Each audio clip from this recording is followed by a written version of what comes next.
Hola a todos, bienvenidos a un capítulo más de Fuera del Tatami. Como siempre estamos aquí los anfitriones, tenemos a Daniel Echeverry, ¡Hey! tenemos a Miguel Ángel López, ¡Wow! tenemos a Julián David Mercado, tenemos a nuestro invitado Damián Martínez y obviamente está Richie Panchalo y Natalia Ospina. ¿Sabes? No se me olvida. Bueno, primero que todo agradecerles a todos por la sintonía, por estar pendientes siempre cada jueves de nuestros capítulos. Queremos recordarle a las marcas patrocinadores, a los que siempre nos apoyan. Shock University, como pueden ver, Miguel ya está mostrando la camiseta de Fuera del Tatami, ya está disponible para todos. También está Legado Brand, que es la marca que ha sacado Dani Echeverry, la cual apoyamos muchísimo. A todas las chicas de Nos Saluta, que estén pendientes también. Vamos a hablar un poco de la historia del Jiu-Jitsu y pronto también hablaremos de las mujeres en el Jiu-Jitsu en Colombia. Entonces, bienvenidos y vamos de una a conocer a nuestro invitado, Damián Martínez. Señor Damián, ¿cómo me le va? Muchas gracias, Dani, por la invitación, a todos, a Ricardo, a todos los que están aquí parchados. Excelente. ¿Cómo has estado? ¿Cómo le has pasado estos días de confinamiento?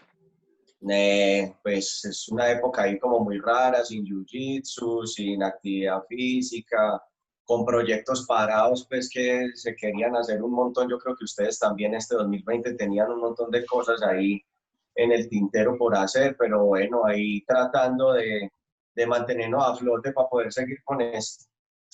Claro. ¿Cómo la has sobrepasado como jiu-jitero? No hablamos como de empresa, como Damián el jiu-jitero. ¿Cómo se ha podido como sostener durante esta época para mantenerse sano, de pronto ejercicio? ¿Qué has hecho? Nosotros veníamos como en un proceso. Yo venía recuperándome de una lesión. Estábamos ahí trabajando con con un preparador físico pues que tenemos. Pues ustedes saben que aparte pues como del jiu-jitsu ahí está como el equipo de mixtas de la academia, y ellos venían pues como en un proceso y hemos tratado de mantener ese proceso pues en lo más que se puede, llevándole las pesitas, los utensilios, inicialmente haciendo reuniones por Zoom para juntarnos a entrenar, como manteniendo mucho esa preparación física, como para estar a tope pues, y los drills ahí pirateados cuando se puede pues con los que uno se junta. Con el muñeco. Eso es, pero pues obviamente pues en el jiu-jitsu, ustedes saben, pues todo el mundo ha estado como tratando de inventar cosas y tratando de mantenerse en forma, que no es fácil en el jiu-jitsu. No sé si a ustedes les ha pasado cuando dejan de rodar mucho tiempo y uno va a luchar y como que nada le sale, como que se tropieza, pues o sea, cosas que veía claras ya no las ve tan claras. Entonces yo pienso que este retorno va a ser también un paso a paso interesante, tratando como de mantener más la condición física, que es lo primero que se pierde que otra cosa. La técnica, tocará también tener la paciencia cuando uno vuelva a volver a empezar a cogerla con despacio y todo el asunto. Sí. No, esa época queda como de reflexión. También hay, como usted dice, te estás sanando lesiones, estás pensando formas como que, bueno, vuelvo a entrenar, cómo voy a hacer, o de pronto viendo videos, como ese tipo de cosas. Pero desde que empezó la cuarentena, no has tocado el tatami, no has roleado. Sí, la verdad sí. O sea, no puedo negarme, pues soy parte de los ilegales pues, del jiu-jitsu, obviamente. Por eso es que les digo que se mete uno ahí como, ¿esto cómo es que era? Pues, entonces, o sea, que en la medida que he estado pues como retomando el mat, pues ahí sí se ha podido hacer algunas cositas pues con los compañeros con los que se ha podido compartir. Sí, obviamente pues tanto tiempo sin tatame, muy difícil de llevar. Claro. Cuéntame cómo han sido los entrenos ilegales. A todos nos interesan estos entrenos. Ventana tapada.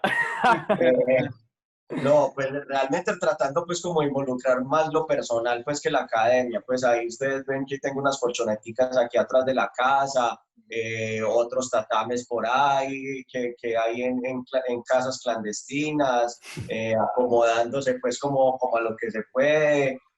Por ahí estamos tratando de organizar pues como un rol al aire libre, pues sin mucha presencia como de las autoridades ni mucho menos, pero tratando pues como de hacerlo pues muy desde lo personal pues, y sobre todo pues sí sí desde una responsabilidad, pues los que tal vez no me conozcan, además de jiu-jitero, pues yo soy médico y epidemiólogo, y obviamente pues es una irresponsabilidad no estar como a la altura de eso. Entonces sí, obviamente pues como no con todas las normas de seguridad, pues no les voy a decir que rodamos de tapabocas ni mucho menos, pero como no has tenido contactos, pues no tenés síntomas, ni has tenido como nexos epidemiológicos de personas con las que hayas estado pues tratando como de cuidarnos mucho de eso, y obviamente nos hemos abstenido mucho, que tengo un moquito, que estoy como medio indispuesto. Nada, quédate en la casa.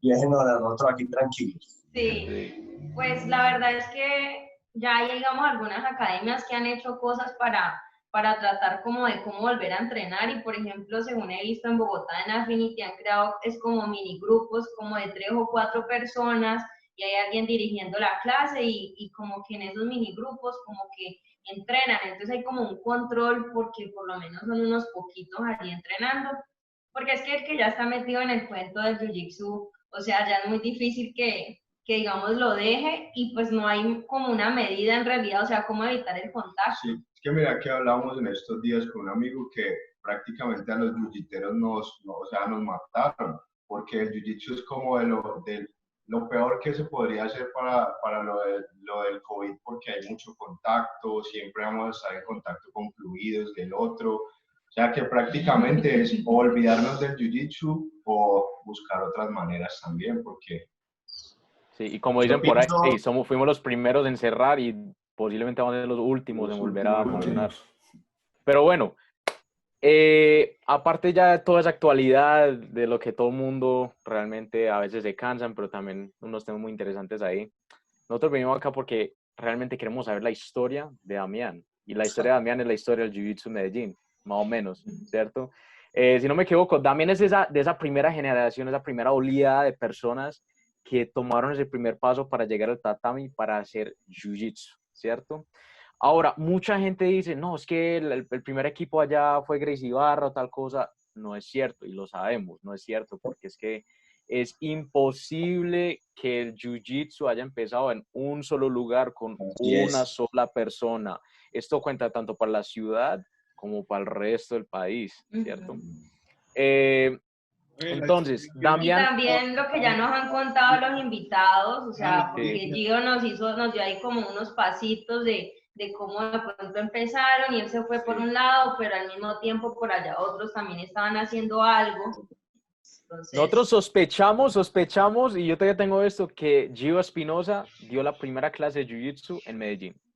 En un gimnasio. Él la dio como en Moditeca, y más o menos, empezó con alguien por ahí. No sé si usted hizo parte de ese grupo, pero Damián, sí quiero que me cuentes como que, ¿cómo fue tu primera experiencia de Jiu-Jitsu? De pronto lo estabas buscando y no lo encontraste, y lo volviste a encontrar en algún momento. ¿Cómo llegaste al arte?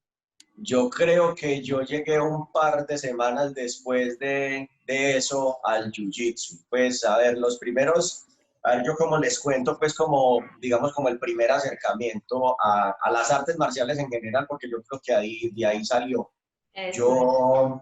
Yo hice taekwondo cuando era muy chiquito, como de 6 años, entrené como 1 año no más, o me encantaba dar pata, pues, y en el colegio también me mantenía pues castigado por las mismas razones. Y por allá, cuando dejé todo eso, me dediqué a jugar fútbol como hasta los 16 años, y empecé a estudiar medicina. Cuando empecé a estudiar medicina abandoné toda actividad deportiva, me volví una bola redonda gigantesca, no hacía nada más. Y por allá, cuando ya tenía como 24, 25 años, conocí un amigo muy pana, el cinturón negro de Aikido. Llevaba como 15 años entrenando el asunto, y era un gomoso por las artes marciales mixtas. Y entonces cuando eso pues tenía los primeros UFC, en Japón hacían un evento que se llamaba Bushido, y tenía todos los de Bushido, que incluso era pues anterior al Pride, y era pues como todo el tiempo estábamos girando como, hey, necesitamos aprender esto, necesitamos aprender Jiu-Jitsu, necesitamos aprender Jiu-Jitsu. Esto fue lo que revolucionó, no nos podemos quedar con el Aikido, pero no había los recursos. Pues estamos hablando pues no sé, del 2003, 2002, pues cuando todavía había esa goma, pues como de las artes marciales mixtas, pero casi nadie lo conocía, pues conocíamos lo que daban en Frecuencia Latina, por ahí de Vale Todo y todas esas cosas, pero nada más.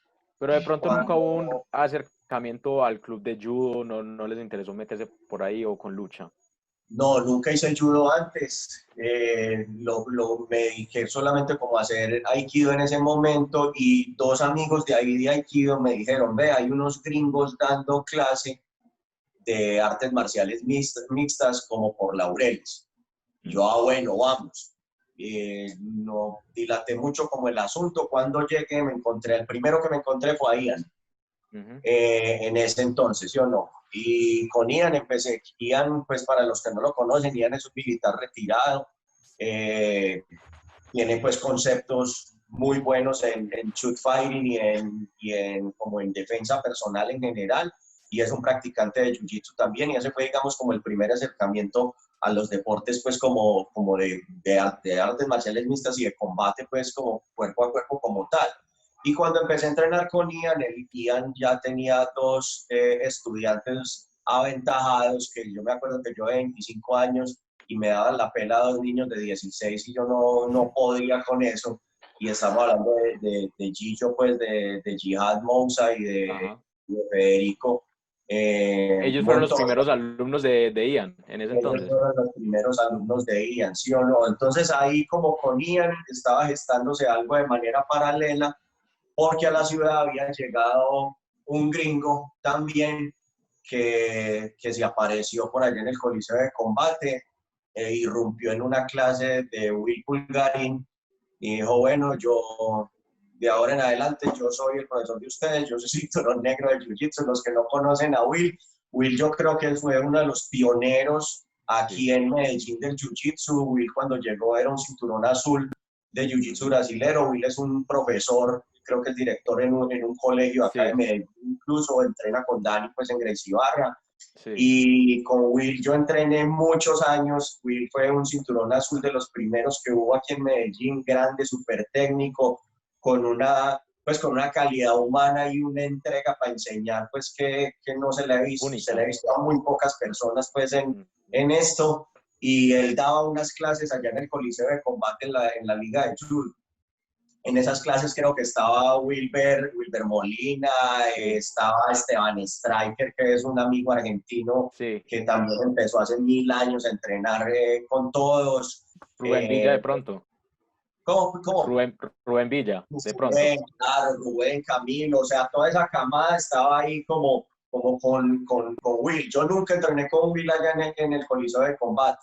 Fue cuando llegó donde Ian. Yo llegué a donde Ian y cuando llegó Todd, pues como que ya empezó con ese grupito y conversó con Ian y ya digamos que Todd se volvió el profesor de Jiu-Jitsu pues de la academia donde estaba Ian, que se llamaba FFC, y de ahí empezamos a entrenar. Pues yo digamos que cuando arranqué ya el Jiu-Jitsu en serio, arranqué con Todd Margolis. ¿En qué año fue eso más o menos que se dice oficialmente? Yo me había graduado de médico, yo fue entre 2008 y 2009. Yo creo que finalizando 2008 fue que yo arranqué pues como con todo y ya pues toda esa ola del Jiu-Jitsu había empezado, no sé, por ahí a mitad de año, ese mismo año. Pero yo digo que yo llegué como unos mesecitos tarde pues al Jiu-Jitsu, pero creo que el boom aquí en Medellín fue 2008, cuando ya incluso se hizo un primer torneo de grappling. Por el Juan Pablo II o algo así. ¿Cómo? Era como por el Juan Pablo II o algo así. Sí, señor, fue en el Juan Pablo II, se hizo un torneo ahí de grappling, yo no competí. Muy nuevo. No, ni siquiera había empezado a entrenar, o sea, yo como que llegué y el torneo había sido la semana pasada, entonces no alcancé pues como a competir en ese torneo. Hubo gente de judo, hubo gente de luchas, o sea, ya empezó como a generarse la onda de que había una nueva modalidad deportiva en Medellín y que había gente que sabía y se empezaron a conquistar como personas de otras ligas, ¿sí o no? Yo entrené con compañeros míos ya cinturones negros de judo, luchadores, creo que a Ari también le tocó sufrir las inclemencias de los luchadores. Con Will y Alejo Herrera. Es que Damián, es. yo creo que Damián y yo empezamos más o menos en la misma época. Yo creo que yo empecé como un año después, porque Damián empezó en esa época con 2008, 2009. Yo empecé en el 2010 o como inicios. Cuando yo empecé Jiu-Jitsu, yo encontré al profe Carlos en el Palermo, que es un colegio femenino acá en Medellín, y en ese entonces Carlos cerraba en diciembre porque el colegio no le prestaba el espacio.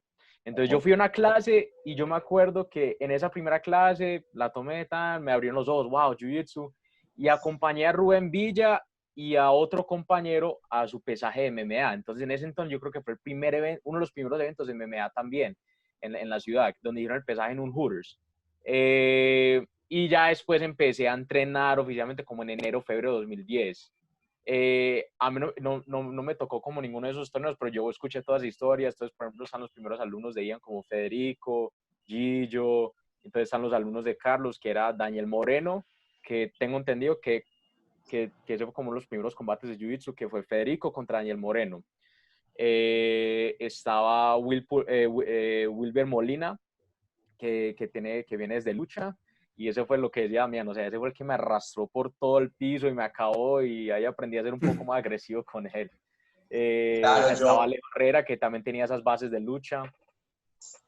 Yo recuerdo que incluso cuando Todd trató en algún momento como de hacer una integración como de muchas personas, porque pues, o sea, los que no conocen a Todd lleva ya casi 20 años de ser cinturón negro de Jiu-Jitsu y es un luchador, pues, y antes de eso fue luchador y lleva por ahí 25 años de estar haciendo lucha. Fue campeón estatal y en Estados Unidos, y cuando llega a Medellín él trató pues como de crear, o sea, de pasar ese sistema de Lloyd Irving y de todo su sistema de lucha, como tratar de integrarlo. Entonces iba mucho a las ligas de lucha, iba mucho a las ligas de judo. Yo recuerdo que el primer seminario que yo tuve de lucha fue con él, y que incluso pues fue gente que yo nunca había visto en mi vida, y me encontré un peladito de 16 años súper talentoso, súper calidoso, y era Kevin Cuervo, metido pues ahí como en ese seminario. Yo no volví a entrenar con Kevin como 3 años después de que fue ese seminario, y ahí nos contó como su historia, pues que también es súper valiosa para el Jiu-Jitsu pues en Medellín. Claro. ¿Qué les contó? A ver, sigamos ahí con esa, continuemos con la historia. Bueno, a ver, después de ahí, ¿qué pasó? Después de ahí yo arranqué a entrenar con Ian. Me acuerdo que ya ahí empezaron otras personas, pues ya existía Gracie Barra. Creo que en ese momento éramos los 2 únicos equipos de Jiu-Jitsu que había en Medellín. Estábamos FFC con Ian y estaba Gracie Barra, ¿cierto? Y con Ian llegaba mucho extranjero a entrenar.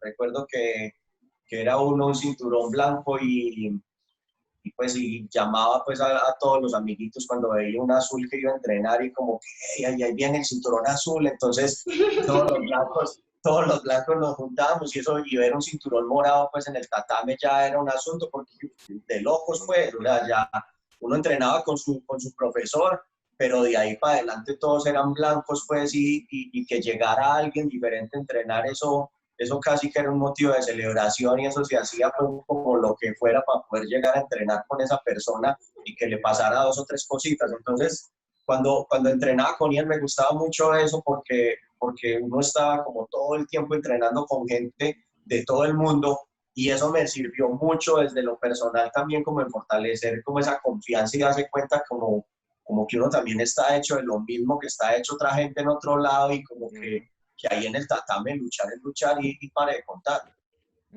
Total. Sí, eso era como la prueba de uno. También pasa exactamente lo mismo. Llega un extranjero y es total lo que decía Damián. O sea, ver un cinturón azul o morado era como que, wow, ese man, y viene de otro lado. Entonces uno se ponía a prueba con él, y yo veía que los avanzados, especialmente Wilber, todo el mundo, cuando venía un extranjero, todos tiramos a Wilber. A ver, ¿cómo le iba a Wilber con el extranjero?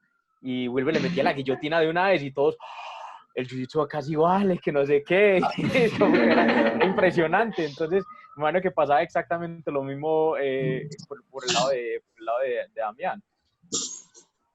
Sí, bueno, después de ahí que arranca como las primeras historias de torneos, yo me acuerdo que la primera vez que competí pues en algo de combate fue en un torneo amateur de artes marciales mixtas. Yo llevaba por ahí 4 meses de cinturón blanco de jiu-jitsu y entrenaba boxeo y hacía thai y otras cositas pues y me acuerdo que mi primer combate fue en Itagüí en Ditaires y ese día me tocó hacer 2 peleas. La primera la hice con un man como de karate allá de Itagüí que se luxó un hombro y la pelea se terminó.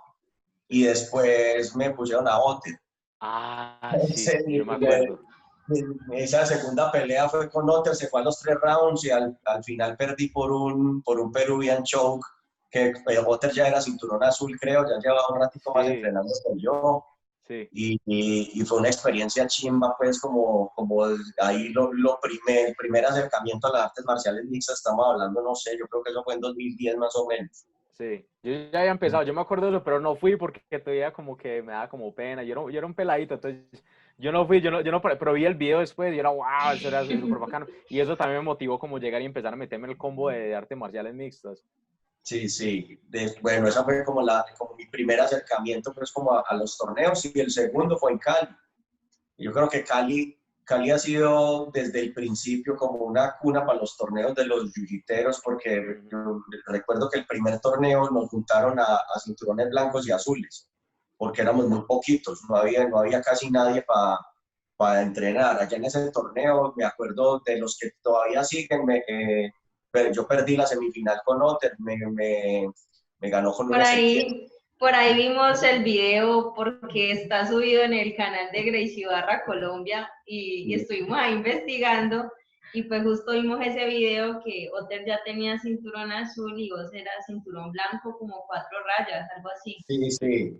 Ese día incluso creo que ese día, o sea, los torneos acá como eran tan poquitos, uno como que luchaba el triple. Yo me acuerdo que en ese primer torneo pues fui contra un cinturón blanco allá y bueno, listo, ya lo pasé, bueno, voy. Y la siguiente pelea fue contra el mismo cinturón blanco, y bueno, vamos a luchar entonces. La revancha. Y incluso creo que peleé contra Gio Espinosa porque hice gi, no gi. Entonces el primero con Gui me sacó en semifinal Otter, quedé tercero en esa vez, y después fuimos a hacer no Gui, y en semifinal de no Gui me sacó Gio Espinosa, que ya llevaba pues un rato también entrenando, y yo todavía era cinturón blanco, pero pues igual uno ahí le decía pelear y íbamos a pelear pues, con el que fuera, eso no había problema.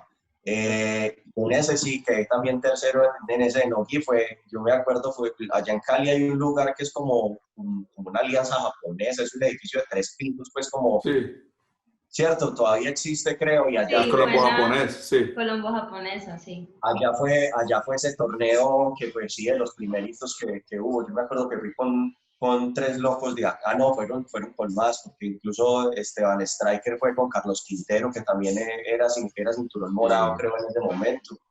Esteban era cinturón morado. Sí, no, Striker era azul todavía cuando es. No, Quintero cogió el morado como yo me acuerdo que eso fue en un seminario con Alberto Crane. 2013, 14. Un man que incluso entrenó con Lloyd, que era muy bueno en Thai, el man se fue a vivir a Tailandia, era peleador de mixtas y él era cinturón morado en ese momento ya. Se me escapa el nombre. El único que se me ocurre es Julio Sotomayor, pero no creo que sea él. Julio estaba ahí también en ese torneo. Julio estaba ahí, yo me acuerdo que Julio e Ian tenían algún acuerdo y entonces ese día entrenamos antes con Balata, con Torijano, con toda la fue Grafich de allá de Cali y había otra persona, pero es que se me escapa el nombre. ¿Será que fue Grafici o...? No era brasilero. Era un flaco que él peleaba mixtas, él peleaba... Vera, espérate. Ah, no era Veras. No, Veras. No, pero no eras el brasilero. Espérate, Bueno, en fin, se me pasa. El tipo vivió en Tailandia un rato después de que se fue de acá y creo que en este momento vive en Estados Unidos. Era cinturón morado cuando eso. Y nosotros fuimos con James el negrito. ¿Sí te acordás de James? Sí, James entrenaba en todos lados en Medellín. Ajá, entonces con James fue contra él. Con James era muy bacano entrenar porque James era sí, o sea, como esos negros creídos, descomplicados y que a todo el mundo le quieren ganar, entonces eso lo motiva a uno a entrenar porque bueno, vamos a machacar, vamos a darnos con este man. Sí. Allá él fue contra este man que no me acuerdo el nombre y ganó, que eran como, sí o no, estaba Julio también, Julio compitió, estaba Pablo de allá de Cali también que me acuerde. Damián, no es Charlie Vivas. Charlie Vivas, ese es. Ese. Charlie, sí señor. Ajá. Ese era. Entonces ahí fue como digamos el primero fue artes marciales mixtas, desde ahí tiraste para ese torneo en Cali, competiste con varios los pioneros de acá de Colombia, y ahí, ¿cómo fue eso? Ya, digamos, regresaste a Medellín, siguiste entrenando, ¿qué fue el siguiente cambio ya en tu carrera de Jiu-Jitsu? Pues, parce, la historia del Jiu-Jitsu mía ha sido muy enredada, ¿sí o no? Porque esto sí ha sido puro amor al arte, porque yo a muchos les digo que yo soy como un bastardo del Jiu-Jitsu. Porque he tenido todos los profesores que ustedes se puedan imaginar y que se han ido, han vuelto, he terminado bien con unos, he terminado mal con otros. Y todo eso ha sido como parte del crecimiento personal y en Jiu-Jitsu. Ahí en ese punto yo todavía entrenaba con Todd iba y venía de Estados Unidos, pero igual yo creo que mi interés en esa época no era como dedicarme 100% al Jiu-Jitsu, sino que yo quería hacer era artes marciales mixtas y quería como entrenar de todo. Entonces yo me iba a la liga, entrenaba en la liga, iba y cogía cosas de los luchadores, iba y cogía cosas de los judokas, o sea, como que trataba de hacer una integración muy buena, pero creo que también era en parte porque el Jiu-Jitsu tuvo que evolucionar diferente y yo tuve que tomar cosas de donde pude para poder hacer crecer ese Jiu-Jitsu como tal. Con Todd entrené por lo menos 2 años y medio durante todo el tiempo que estuvo acá y a él le tocó irse a Estados Unidos. Entonces, en el momento que se fue a Estados Unidos, yo me quedo pues sin profesor. Sí. Donde daba clase Todd, ahí iba mucha gente y llegó Kim Cuervo, pues. Entonces Kim llegó ahí a ese lugar justo, yo creo que una semana antes de que Todd se fuera. Y en esa semana, pues digamos que se hizo como ese empalme con Kim y a mí me encantó entrenar con Kim. O sea, era una esencia de ese jiu-jitsu de allá de Barra, traído directamente de donde él venía, con un montón de cosas de los Gracie puntualmente que yo no había visto, por más que hubiera entrenado con otras personas. O sea, era una cosa como muy tradicional y a mí eso me atrapó de una con él, fuera de que como profesor es un excelente profesor. Y empecé a evolucionar muchísimo más el jiu-jitsu con él. O sea, las bases que yo tenía como que ya explotó en un momento diferente y fue en ese punto donde, bueno, ya me habían dado el cinturón azul y en ese momento... ¿En qué año llegó Kim? Parce, yo no te sabría decir puntualmente. Digamos que yo ya llevaba por ahí unos 2 años, digamos que 2010, 2011 llegó más o menos. Sí. Y de ahí en adelante arrancamos a entrenar, entrenábamos primero donde Ian, empezó a llegar más gente, a Kevin, que yo lo había conocido por allá en ese momento, en ese seminario que les comenté, yo nunca más lo había vuelto a ver hasta la llegada de Kim. Ya volvió Kevin, ya mucha gente empezó a pegarse, ya digamos que los antiguos estudiantes que tenía Todd y unos adicionales que habían estado donde iban, nos fuimos ya con Kim pues como a ser parte del entrenamiento, a empezar pues como esa nueva etapa del Jiu-Jitsu y nos fuimos de ahí de donde estábamos pues, de donde teníamos como esas facilidades para entrenar. Sí. Yo me acuerdo, yo estoy de acuerdo, o sea, fue más o menos como 2010, 2011. Yo me acuerdo, yo todavía no era azul. Y lo que me pareció muy bacano de Kim es que en cuanto al equipo de FFC, siempre ha sido como que ellos. Yo me acuerdo de eso. Yo siempre, sí, hay un equipo ya, pero nunca hubo como una integración. De pronto nos encontramos de vez en cuando en los torneos y ya. Pero lo que fue diferente con Kim fue que Kim de una vez se comunicó con Carlos. De una vez como que tenemos que entrenar, tenemos que entrenar. Y yo nunca voy a olvidar que eso fue como el primer Open Mat integrado de academia. Es que ustedes llegaron allá y eso fue un abrir de ojos para mí porque yo decía, wow, estoy entrenando con otros compañeros. Y la verdad, yo sentí algo, y te voy a contar esto, vea que ustedes llegaron y yo sentí que nos revolcaron. Yo me acuerdo especialmente Mateo, un pelado Mateo que yo creo que se va a ir a Canadá. Mateo llegó y, como le había dicho, Wilber era la medida de la academia, era el que medía todos y todo eso. Ese pelado pasó por encima de Wilber, yo quedé como que... Y todos entrenamos y todo eso, y después de eso fuimos a la academia de ustedes y entrenamos. Ahí conocí a Jaime, que es otro cinturón negro también. Ahí los conocí a todos y entrené con todos y nos fue un poco mejor. Y caí en cuenta que en ese momento, no sé si fue solamente el profe Carlos, pero yo creo que fuimos todos como un equipo, como que cambiamos el switch, como que, bueno, antes entrenábamos como que sí, una técnica, dos técnicas y roleamos. Ahora en ese momento yo sentí que el enfoque de Gracie Barra cambió totalmente. Dijimos, tenemos que mejorar porque no los próximos turnos nos van a revolcar. Y yo creo que uno de esos fue como más que todo como Otter y Wilber y todos ellos como que tenemos que empezar a entrenar muy duro. Y ahí empezamos a hacer horarios como 3 veces al día y íbamos los sábados y nos quedamos horas y horas y horas entrenando porque sabíamos que la próxima vez que lo íbamos a encontrar en un torneo y no queríamos perder, ¿cierto? Entonces, algo muy bacano que yo me acuerdo de esa época fue que llegó Kim y fue como un abrir de ojos para todos, porque Kim, bueno, que llegó con unas técnicas y capacidades de instrucción, de entreno y todo, que les cambió mucho el entreno para ustedes y de alguna forma como indirecta se puede decir, tuvo gran influencia en Gracie Barra, como que fue como un despertar, como que bueno, ya es hora que de verdad empezamos a entrenar duro y a competir y todo eso.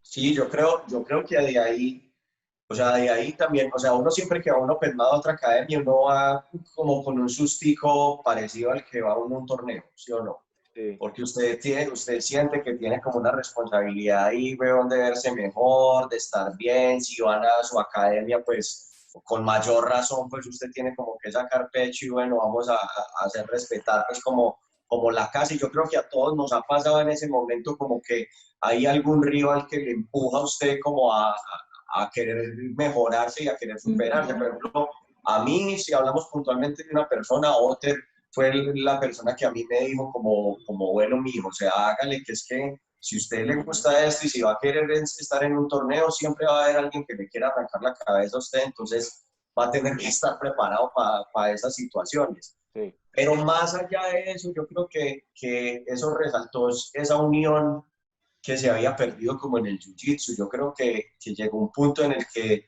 habían unos distanciamientos y unos asuntos pues como muy de ego y de lo personal que no venían al caso, pues que uno ahora más que nunca se da cuenta que eso no era lo importante y que en este momento, si nosotros queremos hacer algo grande con el jiu-jitsu colombiano en general, eso es lo que se necesita.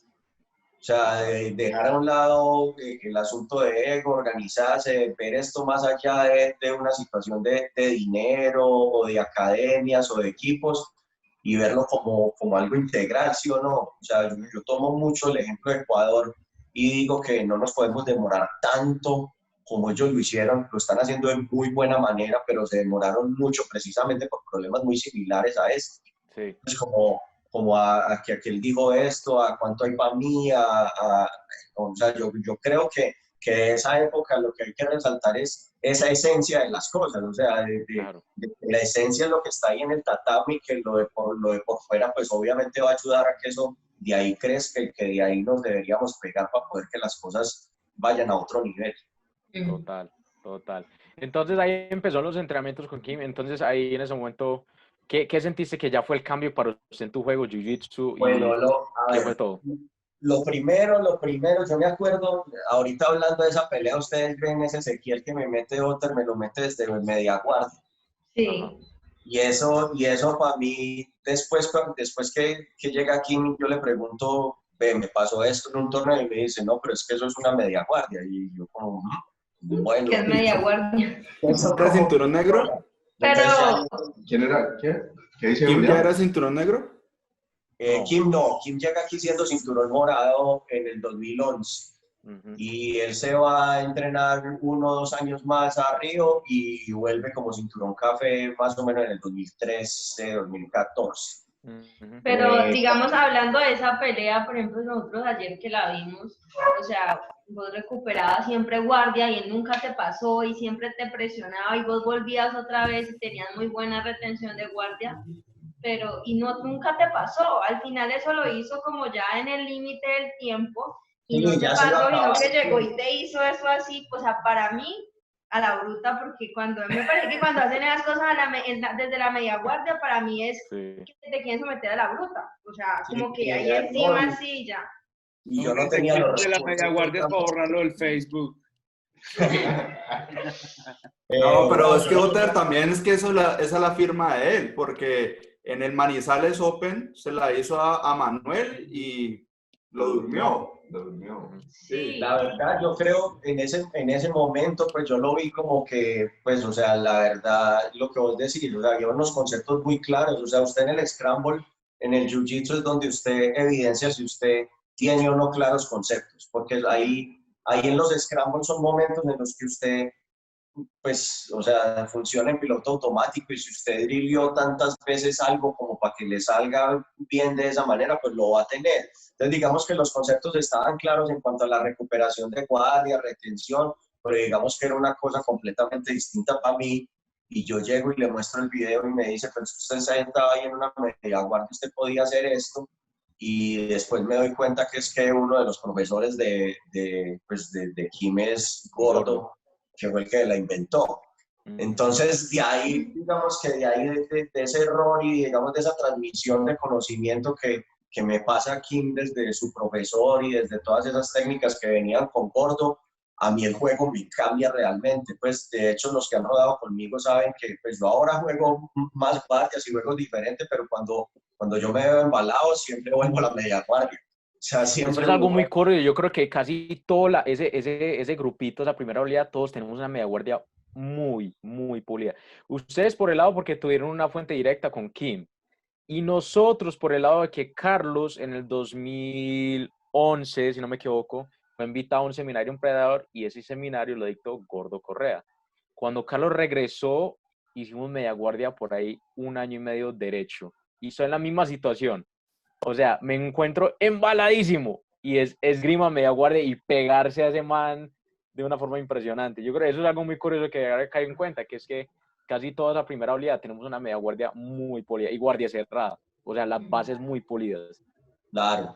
Y eso es lo que yo le insisto mucho a los, pues como en general, o sea, desde los manes del equipo de mixtas hasta los pelados que arrancan Jiu-Jitsu, cuando vamos a hacer, yo les digo siempre como, vea, las bases tengámoslas presentes, que después usted puede hacer con su juego de ahí para adelante lo que mejor le convenga.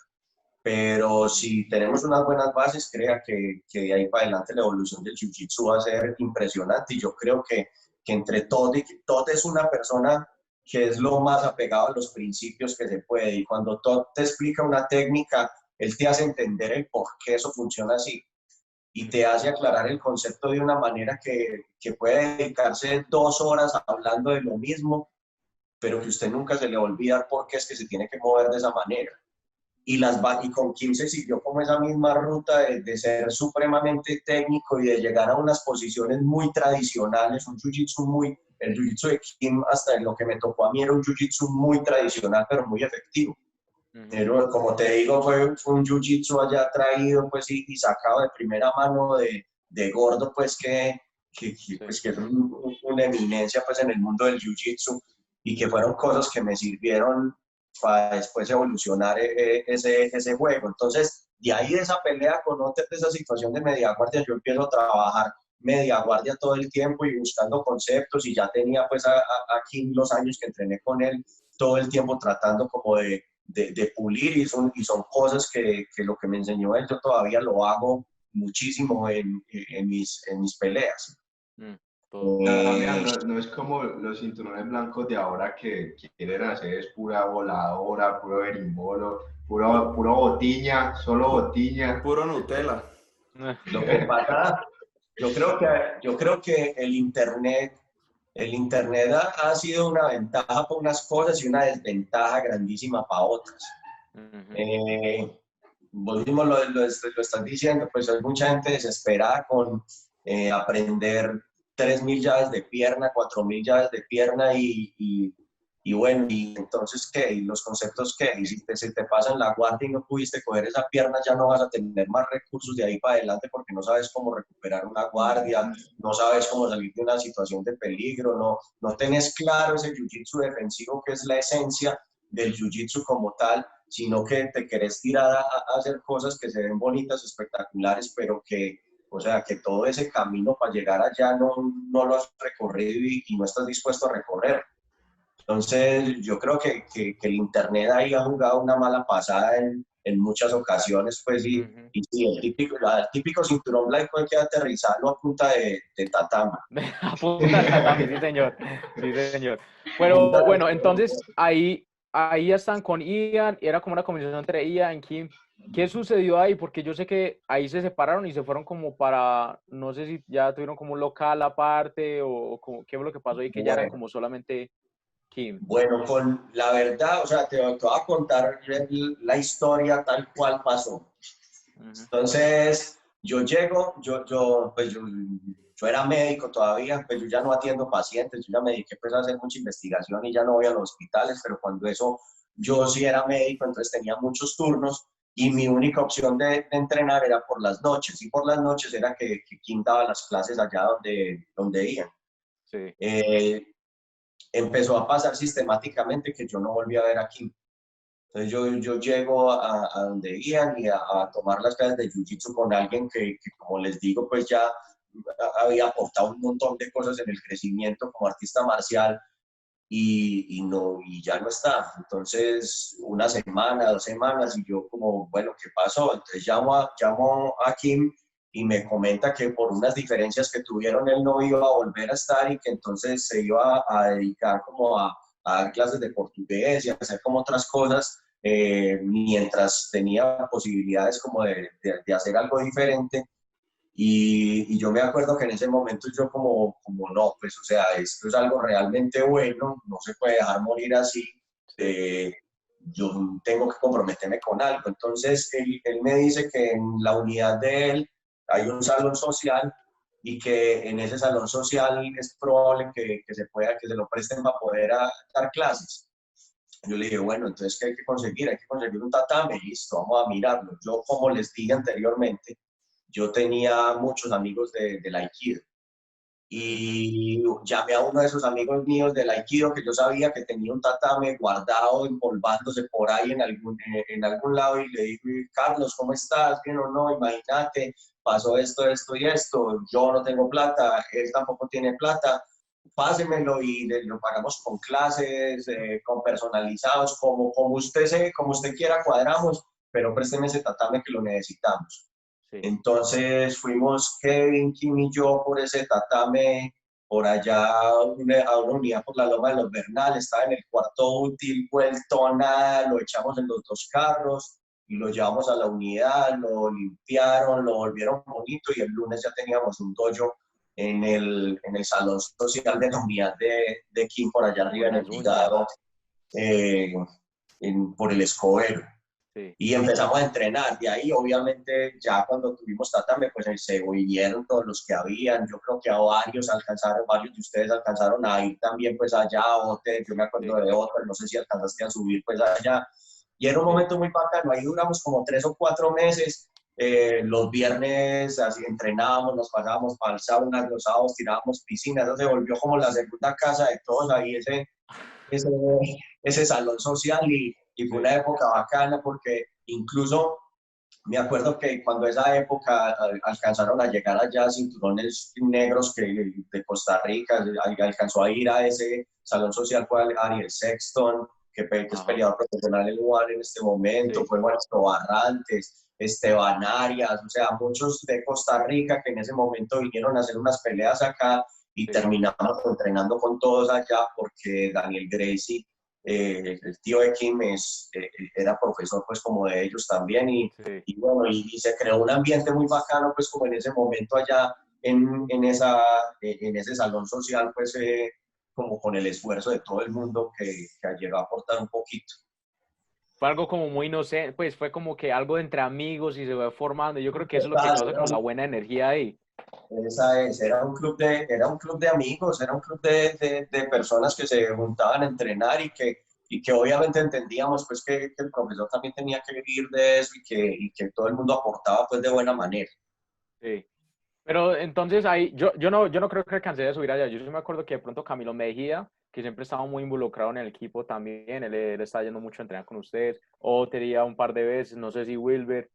Yo personalmente nunca fui porque en ese entonces pues salía del colegio directo para la academia a entrenar y tenía que ser muy responsable.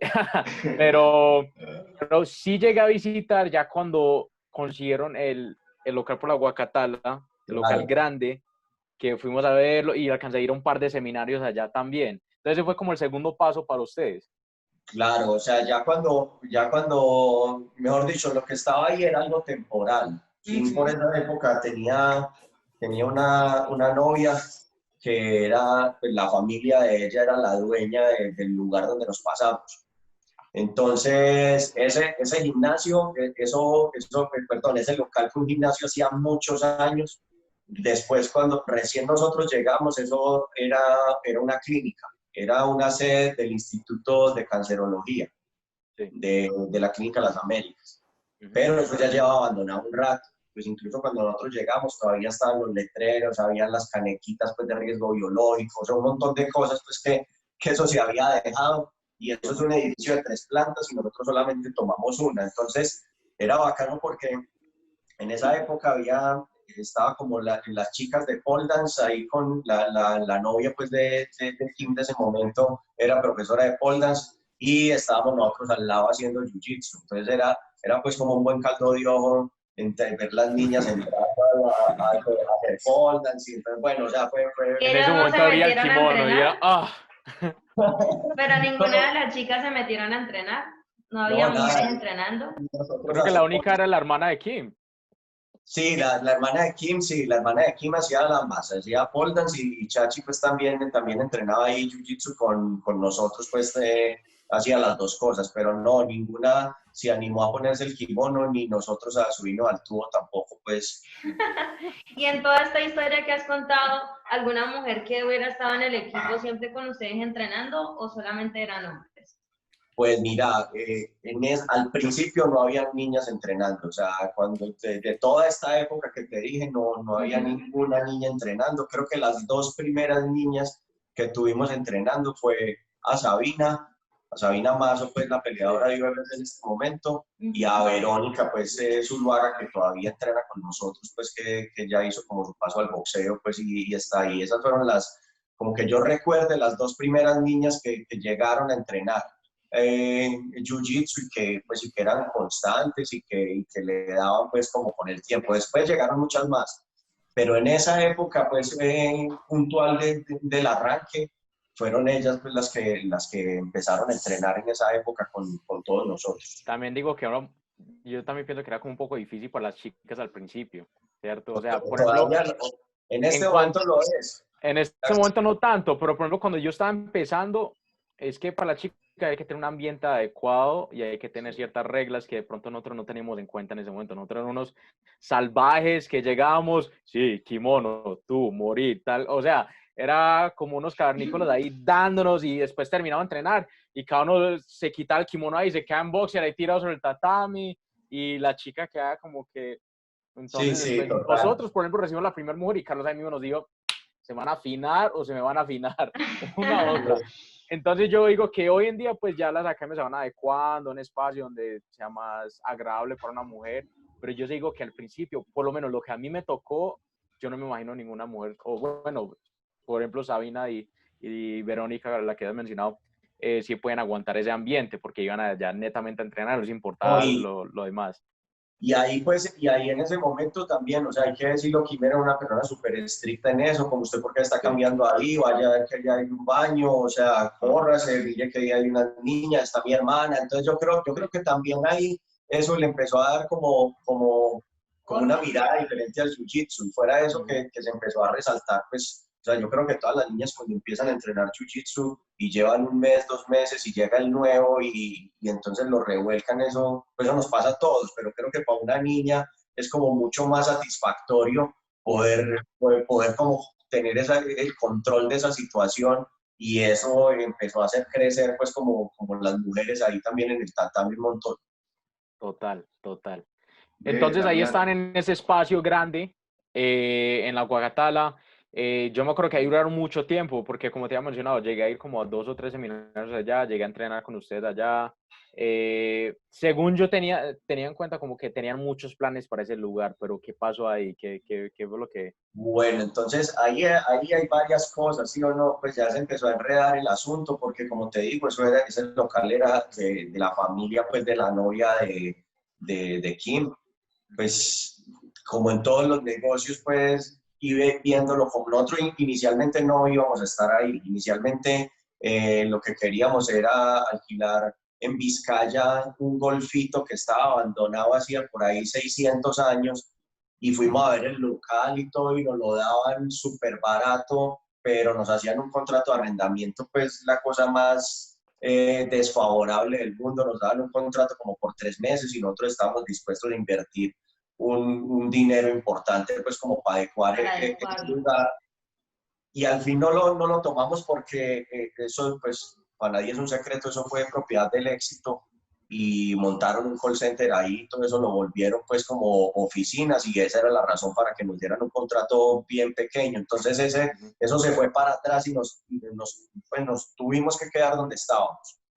Entonces ahí cuando nos quedamos donde estábamos, pues ya empiezan varias cosas, ¿sí o no? Yo creo que no es fácil pues estar como en la posición en la que estaba Kim en ese momento, de estar ahí como lidiando entre su negocio y su relación, porque al fin y al cabo ahí se deben de entremezclar un montón de cosas que no convienen y cada vez más era como necesario como buscar un lugar diferente para irse, hasta que llegó un momento en el que nos dieron un ultimátum, pues como o nos pagan tanta plata o se va, y tocó tomar la decisión pues como de irse inicialmente, y pues ahí íbamos a remodelar cosas, incluso pues como con mano propia. Yo contacté pues a mi profe de boxeo que es Jimmy. Jimmy es cinturón, Jimmy es un señor ya de casi 60 años que ha sido un gomoso de los deportes de combate. Y en ese momento yo le hablo con Kim y le digo, Kim, ¿por qué no ponemos aquí como algo con boxeo o como para fortalecer más el equipo de MMA que tenemos? Y me dice, listo, pero usted sabe que no hay plata. Entonces le hablo con mi profe Jimmy y le digo, profe, Jimmy incluso entrenó en Gracie Barra con Carlos también. Y le digo, bueno, venga para que hagamos esto. Entonces Kim le empieza a dar clases personalizadas a Jimmy de Jiu-Jitsu a cambio de que nos dé unas clases de boxeo en la academia, y el boxeo y todo, o sea, empieza como a crecer todo. Entonces ya llega un punto en que, bueno, no, vámonos y vamos a arrancar ya una cosa como formal, ya como es y todo el asunto. Y ahí en el medio pues hubo también como fricciones pues como entre los dos ahí cuando nos empezamos a pasar. Cuando uno tiene un negocio con socios, pues ya hay cosas que no se pueden ver desde lo individual, sino desde lo global. Y creo que no era el momento como para hacerlo. Creo que ninguno de nosotros estábamos como preparados para eso. Porque entonces Kim empieza a ser más reconocido, Kim empieza a pedirle seminarios de otras ciudades, dentro de la misma ciudad empiezan a buscarlo. Y entonces algo de lo que era su marca personal, en Colombia, ya toca como entrar a compartirla con socios, y llegó un momento en el que él no estaba muy de acuerdo y así lo entendimos. Entonces como, bueno, no, siga con su marca, nosotros vamos a seguir como socios bajo otro modelo y nos vamos de acá, y usted sigue con su marca y puede seguir haciendo las cosas pues como usted considere que se deben hacer en el Jiu-Jitsu. Que ese fue el inicio de MMA Colombia. Y entonces ahí empieza como una grieta, pues como en esa relación, pues por decirlo así, más desde los negocios, porque habían otros socios involucrados, pues ahí estaba pues como el administrador, estaban otro par de socios en los cuales pues o sea, teníamos que ponernos de acuerdo todos. Entonces ahí cuando nos mudamos del lugar justo estaba pasando todo esto. Entonces nos mudamos del lugar, incluso la pasada pues fue, o sea, yo estaba mamado de ver locales y yo tenía claro que tenía que tener una bodega amplia para desarrollar el proyecto que hoy está pausado, pero que hoy es MMA Colombia.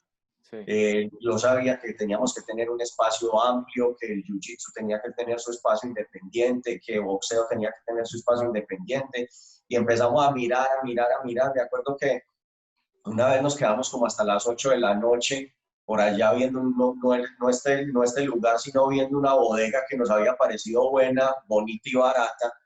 Y entonces, bueno, vamos a ver cómo se comporta eso de noche, porque es un lugar como no muy tan bueno, que yo no sé claro. qué, y nos quedamos y empiezan a llegar 3 vendedores de bazuco, 4 travestis. O sea, les estoy hablando en serio. En una bodega tener un límite con Guayabal, pues que como que no, pues aquí definitivamente no será el punto, y ya desilusionados, ya estábamos en el carro, Kim, Kane y yo, y fuimos a echar gasolina y nos paramos donde está y levantamos la cabeza y mira este local. Ay, fue puta, mira, fuimos, lo vimos, valía como 5 veces más lo que estábamos pagando y como, bueno, no, vamos a meternos, hagamos cuentas y vamos a hacer, ¿sí o no? O sea, en ese momento, digamos que todos aportamos desde lo que teníamos, o sea, desde el conocimiento, como desde la organización. En plata esto fue un asunto de estar metiendo mucho tiempo ahí hasta como a fortalecerlo. Y se lograron cosas bacanas, pues digamos que el sitio no es bonito como está ahora pues en ese momento... No, es una gran diferencia. Era una bodega pues que el piso era de cemento y que no utilizaban era para almacenar cosas y no era como algo deportivo. Entonces ahí cuando nos pasamos, digamos que, o sea, yo sigo con Kim ahí un rato entrenando. Digamos, nosotros nos pasamos, no sé, como en julio y más o menos en diciembre ya la relación se fracturó completamente. Él ya tenía otros proyectos pues paralelos. Si ustedes recuerdan, hubo un gimnasio también pues donde él daba clase que era de él pues más o menos en Laureano. El Lab o algo así. Eso, Body Lab. Entonces cuando ya digamos nos separamos, entonces él se va a Body Lab y despuésito se va para Dubái pues y la cosa queda así. Nosotros seguimos trabajando con Kevin pues mucho tiempo después de que él se va. Y bueno, ya cuando abre pues como su academia aparte, pues a mí pues rompimos los vínculos. Realmente yo no sé nada de Kim pues y pues desafortunadamente la verdad desde más o menos el 2013. Con Kevin yo sí hablo con frecuencia pues y tenemos una buena relación pues y con muchos pues del equipo pues también. O sea, yo como que no quedé mal con nadie porque no fue algo como desde lo esencial, simplemente digamos que fue un tema de negocios y paré de contar. Claro. Y de ahí pues ya la historia como Damián ya me toca, o sea, en ese momento me toca asumir siendo cinturón morado como la dirección pues del equipo de Jiu-Jitsu de MMA Colombia. Sí. Y empezar de cero, o sea, eso fue una cosa de cero porque muchos de los que estaban pues que eran compañeros de entreno, pues algunos se quedaron, otros se fueron con el tiempo, llegaron nuevos y empezamos como a construir ese equipo muy desde la compañía de Todd, porque cuando Todd se da cuenta pues como de que todo esto pasó, entonces como me vuelve a llamar y me dice como, hey, ¿qué necesitas? Me di cuenta cómo pasó esto, qué pasó, y yo no, pues... Usted durante todo su proceso siempre tuvo ese contacto con Todd. O sea, incluso cuando estaba entrenando con Kim, ¿él llegó en algún momento a visitarlos y a entrenar ahí en esa academia, o no? No, nunca, Todd durante el periodo con Kim nunca visitó Medellín nuevamente. Pero ok. cuando ya, digamos que yo me quedo solo, entonces me dicen, no, ¿qué necesitas? Yo viajo a Medellín Sí, y viajo, o sea, yo creo que esos primeros 2 años después de que yo me quedo sin equipo, Todd estuvo aquí viniendo, no sé, cada 3 meses venía, nos quedábamos una semana, 5 días entrenando. Después de eso yo empecé a ir a Estados Unidos también a entrenar con Lloyd y a entrenar con él, pues allá pues, a tratar de traer conocimiento también. sí. Y empezaron a llegar muchos otros, o sea, como que ya empezaron lo que pasaba con Ian, empezó a pasar con MMA Colombia. O sea, como que muchos extranjeros empezaban a venir y yo empecé a, a coger los pedacitos de muchos cinturones negros que llegaron. Sí. Entonces, por eso yo les digo que yo soy como un bastardo del jiu-jitsu. A mí como que todo me sirve. O sea, yo cojo y empiezo a armar como el juego y las cosas que me funcionan y lo que no les muestro y lo que creo que les puede funcionar y que yo no lo conozco, pues sé quién lo conoce. Y creo que esa ha sido una construcción bacana en esa época.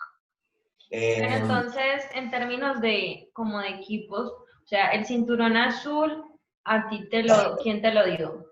El cinturón azul me lo da un man que se llama Jared Kiewit, porque cuando eso, Todd no estaba, o sea, Todd me deja en cinturón blanco como con 4 rayas, Sí. y yo seguí entrenando. Yo me demoré para pasar azul como 3 años más o menos, tal vez 4, no sé. Y ya entonces viene Jared, a Jared lo trae, Jared es un amigo de Julio de Torrance, de California, de Sí. de Gracie Academy, y el cinturón azul me lo da Jared. Con el aval de Todd. Yo todos mis cinturones que no me dio Todd, yo siempre los llamé y le dije, Todd. ¿Todo sí o no? Entonces, o sea, siempre hubo como esa relación muy de parceros, pues, y muy de profesor, pues, también con todo el respeto, pues, hacia Todd, que es mi primer profesor y sigue siendo mi profesor en este momento.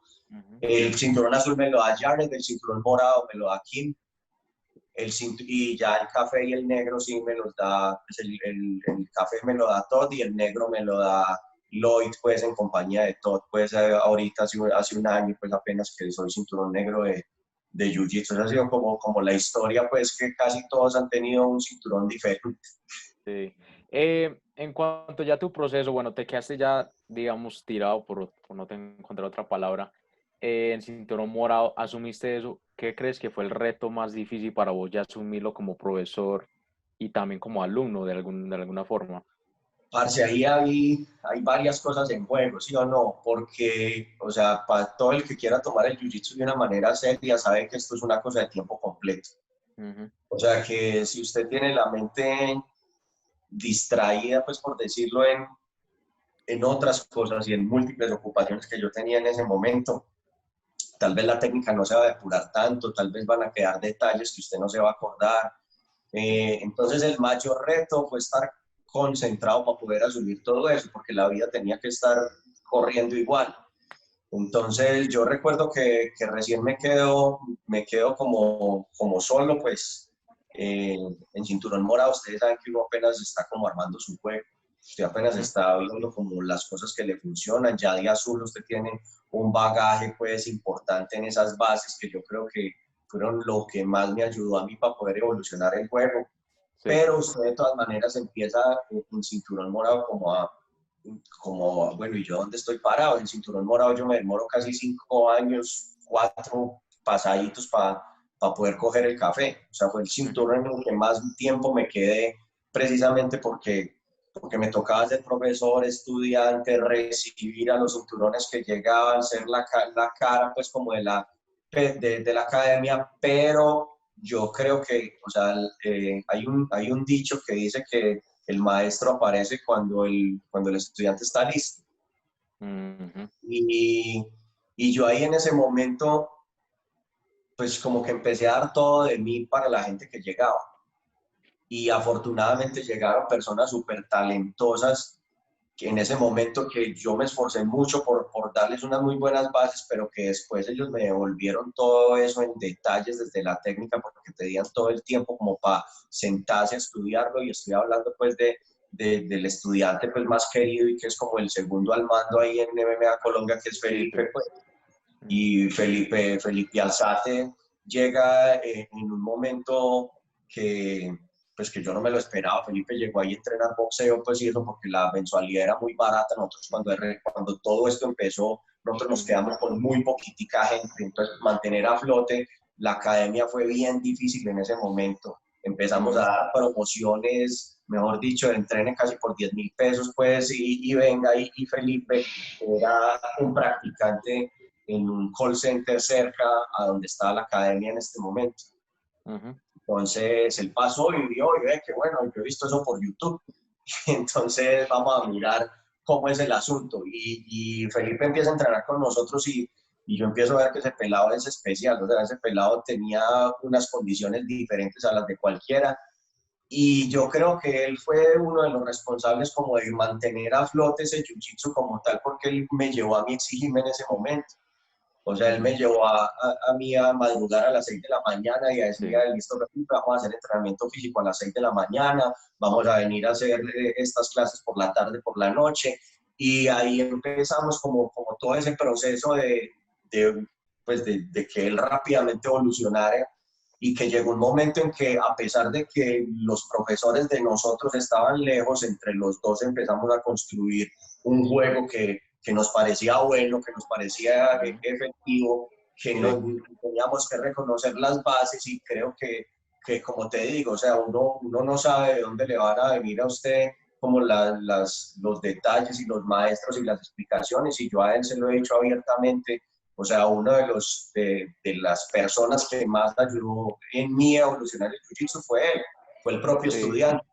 Yo te lo iba a mencionar porque es que Pipe es una persona que yo lo conocí cuando recién estaba empezando, cinturón blanco, y yo roleé con él y me abrió, o sea, yo quedé con los ojos abiertos. Ahora, no me gusta hablar muy bien de Pipe porque yo lo conozco y él empieza a molestar, pero la verdad, yo quiero mucho a Pipe y es otro de los manes con los que yo estaba entrenando mucho antes de la cuarentena. Y es eso lo que usted dice, o sea, si yo te podría medir a vos como profesor, o sea, usted hizo un trabajo increíble con Pipe, entonces, ustedes dos se aportaron mucho ahí, entonces yo creo que lo que usted dice, eso era justo lo que yo te iba a preguntar, o sea, entre ustedes dos empezaron a formar ese equipo, empezaron a formar ese talento, lo que está creciendo allá en MMA Colombia, y entre los dos, o sea, Pipe aprendió muy rápido, te empezó a aportar a vos, él empezó a aportar a Pipe, todo, y la verdad me parece que ustedes están haciendo un trabajo increíble entre los dos.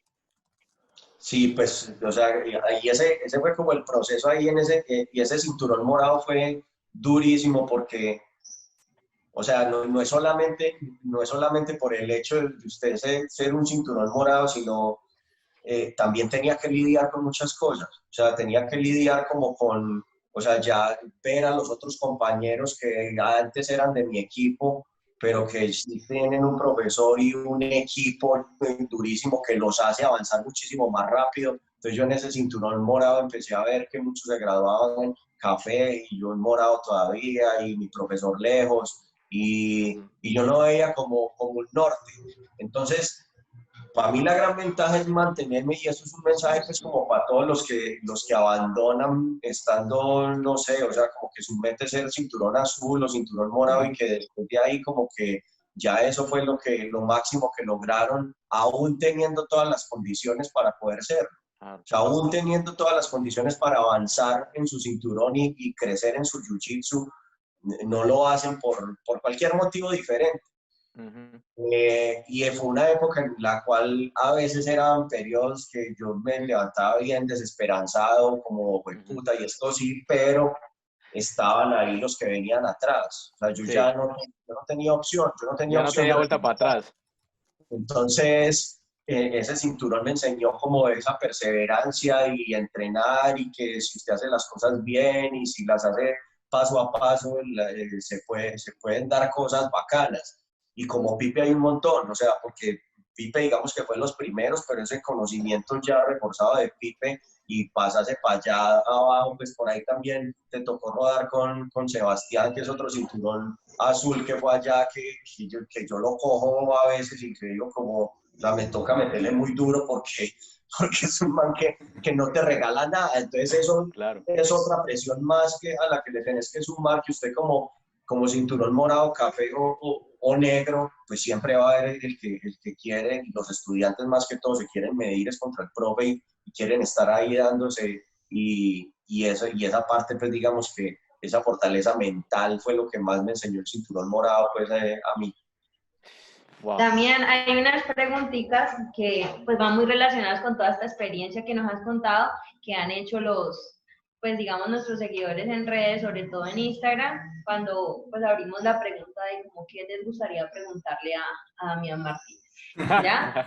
Entonces, pues de pronto en un principio quisimos pensarlo como en la paisada, pero lo que nos llamó mucho la atención es que las preguntas era como hacia tu experiencia y están como muy interesados en muchas cuestiones de precisamente cómo mantener la academia, muchos detalles de entrenamiento, y creo que la gente estando en casa aún así quisiera escuchar como algunos tips o algunas cosas de las personas que han sido sus profesores o que admiran o que digamos están en cierto nivel y quieren como replicarlo. Entonces Richie te va a hacer allí algunas preguntitas de eso.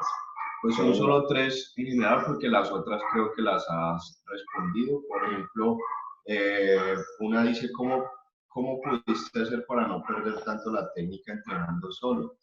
O sea, de pronto la has respondido un poco, pero ¿qué nos puedes decir? Ya en detalle. ¿Pero entrenando solo en la cuarentena o en el transcurso de estos años? Pues yo creo que la persona lo decía como que está entrenando solo en la cuarentena, pero de pronto a través de tu experiencia le puedes dar como algunos consejos de, sí, cómo no perder lo que ya he avanzado. Sí, porque tiene que ver algo con lo que estabas hablando. Bueno, yo esto es lo que le digo siempre a todo el mundo, o sea, la atención es en los detalles, ¿sí o no? O sea, si incluso, o sea, usted puede, no sé, yo he sentido con el pasar del tiempo en el jiu-jitsu que cuando algo me cuesta demasiado, tengo que invertir demasiada fuerza en hacerlo, tal vez no lo estoy haciendo tan bien. Entonces, como concentrarse en esos puntos y tratar de desmenuzar el jiu-jitsu en la cabeza y mirar mentalmente en qué es lo que falla la técnica, en dónde es que estoy poniendo mi mano, en dónde es que estoy, qué es lo que no estoy controlando, por qué me cuesta tanto pasar, y creo que pasar la guardia o retener o cuáles son los puntos, y yo creo que ahí es donde uno se enfoca. O sea, si yo tuviera que decir como cuál es la estrategia para que el jiu-jitsu no se estanque, es prestar atención al detalle, o sea, es prestar atención a que si yo tengo que poner el pie en la cadera, lo tengo que poner es ahí, independiente si la técnica que vaya a salir después me va a funcionar o no, porque eso ya es una cuestión de repetición, ¿sí o no? O sea, los que lo hemos hecho y drillear, es lo único que nos va a dar ese conocimiento y como esa referencia espacial de lo que se está haciendo. Pero si uno tuviera que decir como estando solo, ¿usted cómo hace que su jiu-jitsu no se pierda? Es precisamente eso, sabiendo combates, analizando los detalles de los combates.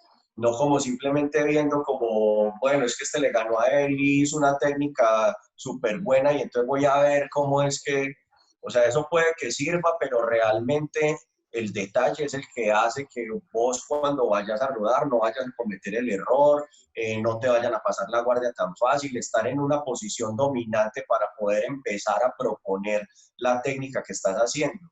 Creo que eso sería pues como lo más importante si estamos hablando de entrenar pues como solo, entre comillas, o estar en la cuarentena sin la posibilidad de hacer drills con nadie más. Si usted tiene la posibilidad de tener un compañero, igual yo creo que la propuesta sigue siendo la misma. Primero que todo, preste atención al detalle y después péguese a hacer todos los drills que sea. Si va a pasar, mire dónde está poniendo la mano. Si va a jalar a guardia, mire cómo está jalando la guardia, cuáles son sus puntos de control. Tenga en cuenta los niveles de equilibrio que se tienen en las diferentes posiciones. Afortunadamente, el jiu-jitsu evolucionó un montón últimamente y permite jugar un montón de cosas, por ejemplo, desde la guardia. O sea, desde la guardia yo, pues ahora que lo veo distinto, entonces ya empieza uno a tener un sistema como, bueno, puedo empezar a jugar guardia desde el tobillo, pasando por la rodilla, yendo a la cadera, guardia cerrada, o sea, como tratar de tener un sistema en su cabeza que le permita organizar a usted la rodada. Ahora, si usted no tiene oxígeno en la cabeza para poder tener ese sistema organizado, entonces no va a hacer nada tampoco. Entonces, trabajo duro, tener una condición física estable y tener esos conceptos claros es como todo lo que usted necesita para poder tener una lucha y un combate efectivo y poder transmitir también ese conocimiento. Cuando usted no sabe lo que está haciendo en un combate o le cuesta, por ejemplo, acordarse de las cosas dentro de un combate, en qué falló, qué hizo bien, es muy probable que usted tenga falencias en esas técnicas y no va a poder transmitir tampoco de manera efectiva como sus conocimientos a las personas. Sí. Hablando de eso, dice otra persona, ¿qué es lo mejor en lo que se puede enfocar un cinturón blanco? ¿Desde lo técnico, físico o mental? Bueno, yo creo que este último año que hemos estado como con la presencia del preparador físico ahí todo el tiempo, yo he entendido varias cosas al respecto. Incluso las he compartido pues a muchas personas del equipo y había algo en cinturón morado que a mí me costaba un montón y es como que, o sea, yo te explico cosas y por qué las cosas que yo explico como que son tan difíciles de ejecutar por las personas. Y yo creo que en ese momento era una inmadurez grandísima como jiu-jitero pensar que lo que uno es capaz de hacer, las otras personas también lo deben hacer porque simplemente son personas. Sí. Y entonces yo creo que ahí empezando con los cinturones blancos, yo creo que el jiu-jitsu es más que cualquier otra arte marcial y cualquier otro deporte de combate, un deporte de combate al que llegan muchos aficionados que nunca han hecho, se puede decir, actividad física en su vida, precisamente con la esperanza de que es un arte marcial bien efectiva y que entonces eso me va a ayudar a fortalecer un montón de cosas. Pero también hay algo que tienen que tener de base y es que hay unas condiciones físicas mínimas que se tienen que tener para poder desarrollar ciertas técnicas, ciertas posiciones. Uno, por ejemplo, como es la coordinación, la flexibilidad. Así es. Por ejemplo, un camarón no es muy fácil ahora en este momento, pero si vos pones a alguien que toda su vida ha estado en sus dos piernas y lo pones con la espalda en el piso, no puedes pretender que esa persona tenga idea de cómo se mueve.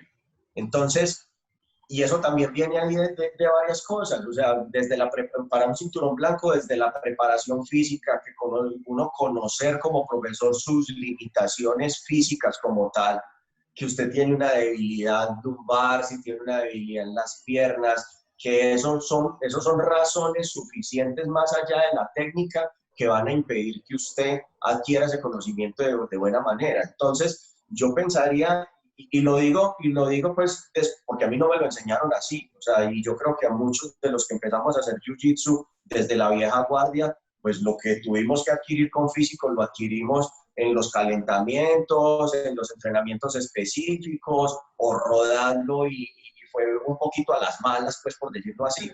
¿Sí o no? Sí, claro. Y ahora yo veo, si yo tuviera que darle un consejo a un cinturón blanco respecto a eso, es, primero que todo, concéntrese en los detalles, hay unas bases que usted tiene que coger, no trate de tenerlo todo al tiempo, no trate de llenarse, pues el dicho de los abuelitos, o sea, el que mucho abarca poco aprieta. Si yo cojo y me quiero aprender 15 raspadas desde la guardia, 15 raspadas desde media guardia, aprender a hacer 17 variaciones diferentes del berimbol, pero no sé ni siquiera cómo voy a jalar la guardia para llegar ahí, entonces nunca me voy a frustrar, porque no voy a estar en ese punto de inicio en el cual lo puedo empezar a ejecutar. Entonces, yo pienso que lo primero que hay que hacer es, como profesor pues, y como cinturón blanco, fraccionar cuáles son los puntos importantes de esos detalles que van a ser el punto de partida para las posiciones de ahí y trabaje en su condición física. ¿Por qué trabaja en su condición física? Porque es que todos llegamos al jiu-jitsu queriendo luchar de entrada. Y luchar en jiu-jitsu es una cosa que es muy lesiva. O sea, si usted no lo sabe y usted llega a alguien y le coge el kimono y esa persona no está como acostumbrada. Personas hasta haciendo el calentamiento solitos se lesionan. Total. Entonces, si usted no está preparado para un deporte de impacto y de un alto riesgo de lesión como es el jiu-jitsu, realmente, o sea, se puede que se frustre. O sea, puede que una lesión lo saque y lo retire del tatame. Y no tiene que ser una lesión traumática. Yo me acuerdo que cuando yo empecé, y a muchos puede que les haya pasado, las tendinitis en los codos que le dan por usted estar agarrando el kimono todo el tiempo sin una preparación adecuada, sin haber tenido un adecuado fortalecimiento, sin saber ni siquiera que es que hay unos ejercicios que previenen ese tipo de lesiones, y esto ahí pues saliéndoseme como el médico pues un poquito, eso te va a frustrar y eso te va a abandonar, te va a hacer que te vayas del tatame y que no volvás, que hagas otra modalidad deportiva porque es que los codos te duelen, porque es que las orejas se te ponen mal, porque me duele la espalda, o sea, 1000 cosas. Entonces, lo primero para un cinturón blanco es tome las cosas con calma, tenga las bases muy claras y trabaje muy bien en su condición física. O sea, prevenga esas lesiones y esté físicamente preparado para cuando le toque luchar, pues no solamente lo disfrute más, sino que prevenga las lesiones que eventualmente le pueden llegar. Claro. Sí. Bueno, hay una pregunta ya que hace más que todo como los que también tienen academias e intentan pues como salir a flote. Entonces preguntan si para ustedes en MMA Colombia las redes sociales han sido importantes para promocionarse, para darse a conocer y para atraer de pronto nuevos afiliados digamos, a la academia. Yo creo que obviamente es innegable pues, el poder de las redes sociales. Pues ahora yo creo que sin redes sociales nosotros no hubiéramos podido ser lo que somos ahora. Pues, o sea, no sé si ustedes se han imaginado alguna vez como montar algo y tener que pagar una pauta en televisión por absolutamente todo. Eso no haría pues, rentable nada. Yo creo que las redes sociales definitivamente tienen que usar, pero más allá de las redes sociales es el contenido que usted está entregando en esas redes sociales.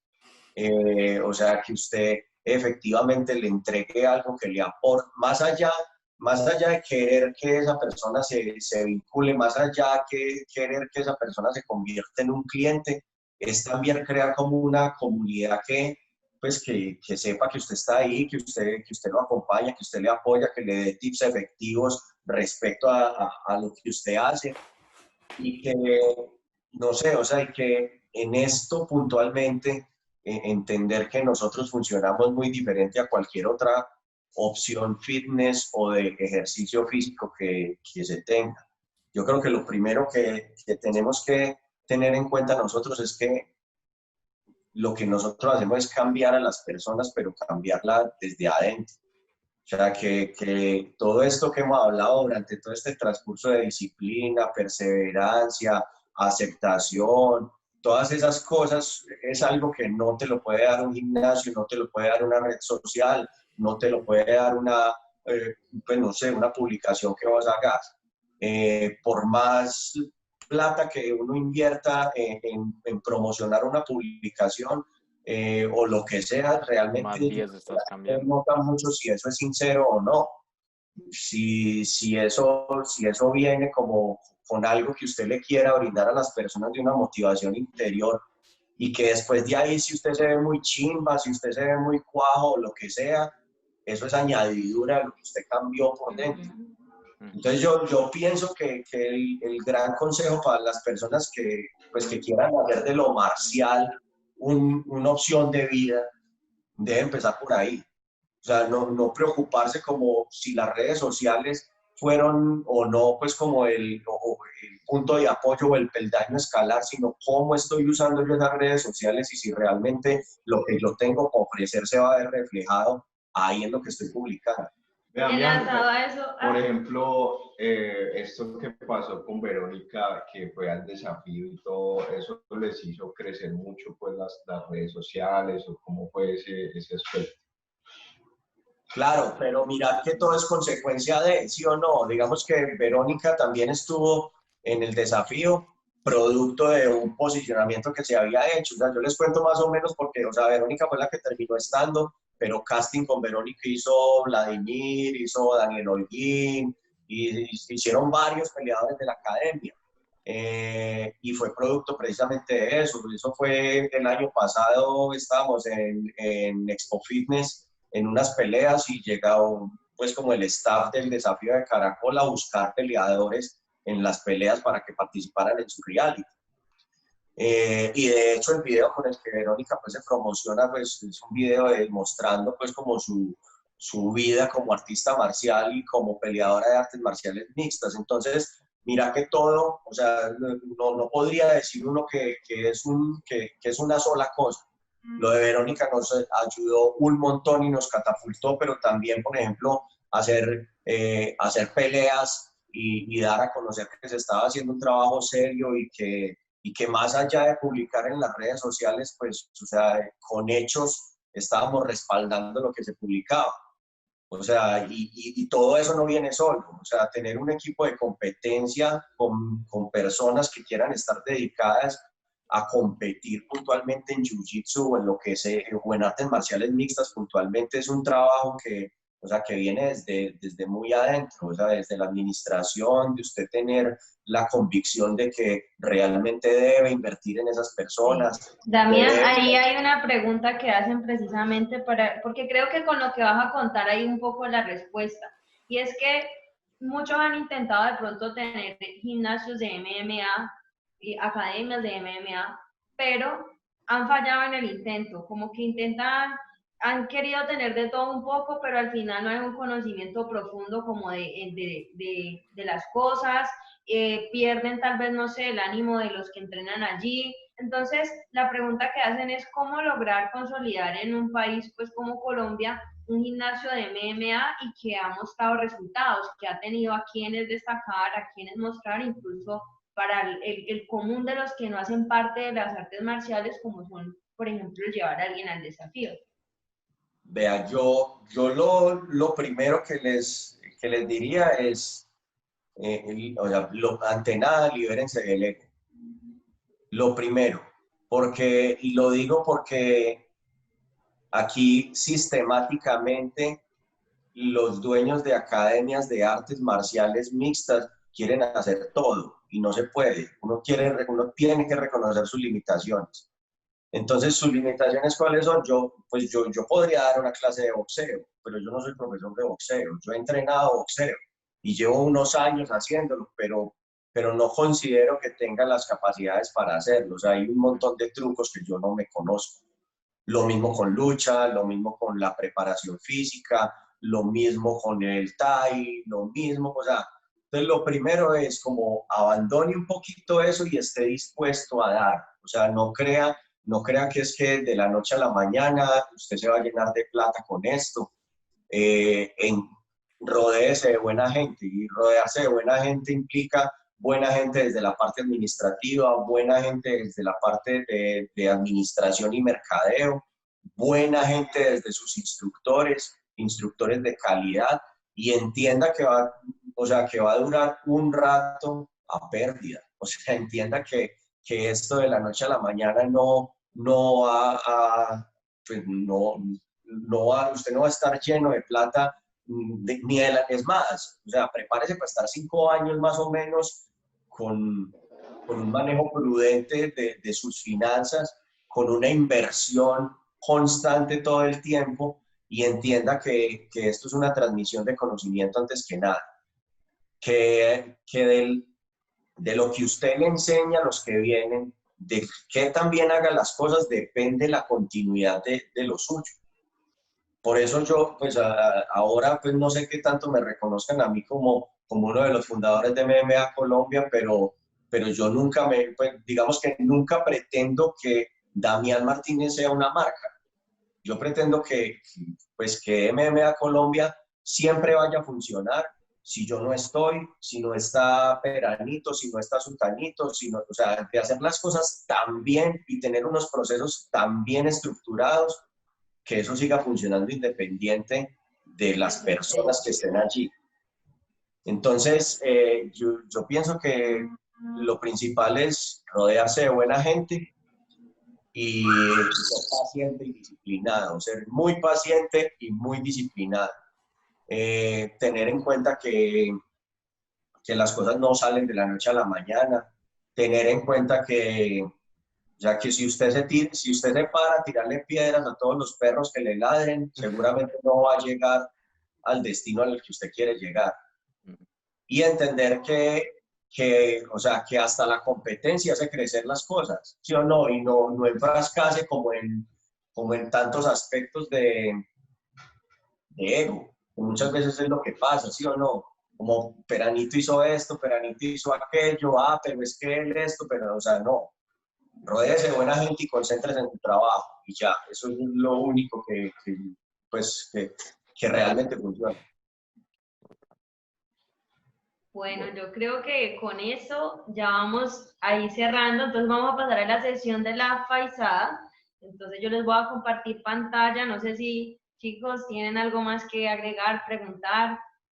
Sí, yo, vení. Lo que quería preguntar es que he visto que hay mucha gente que empieza en Jiu-Jitsu, pero después quiere hacer mixtas, pero su academia es solo Jiu-Jitsu.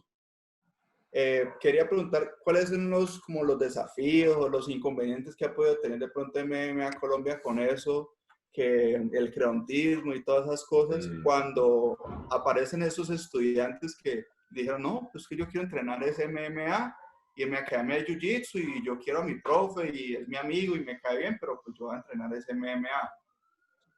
¿Cuáles son esas situaciones incómodas o desafíos? No, pues como te digo, o sea, si vamos a hablar de creontismo, pues, marica, yo me debería llamar Damián Creonte o cualquier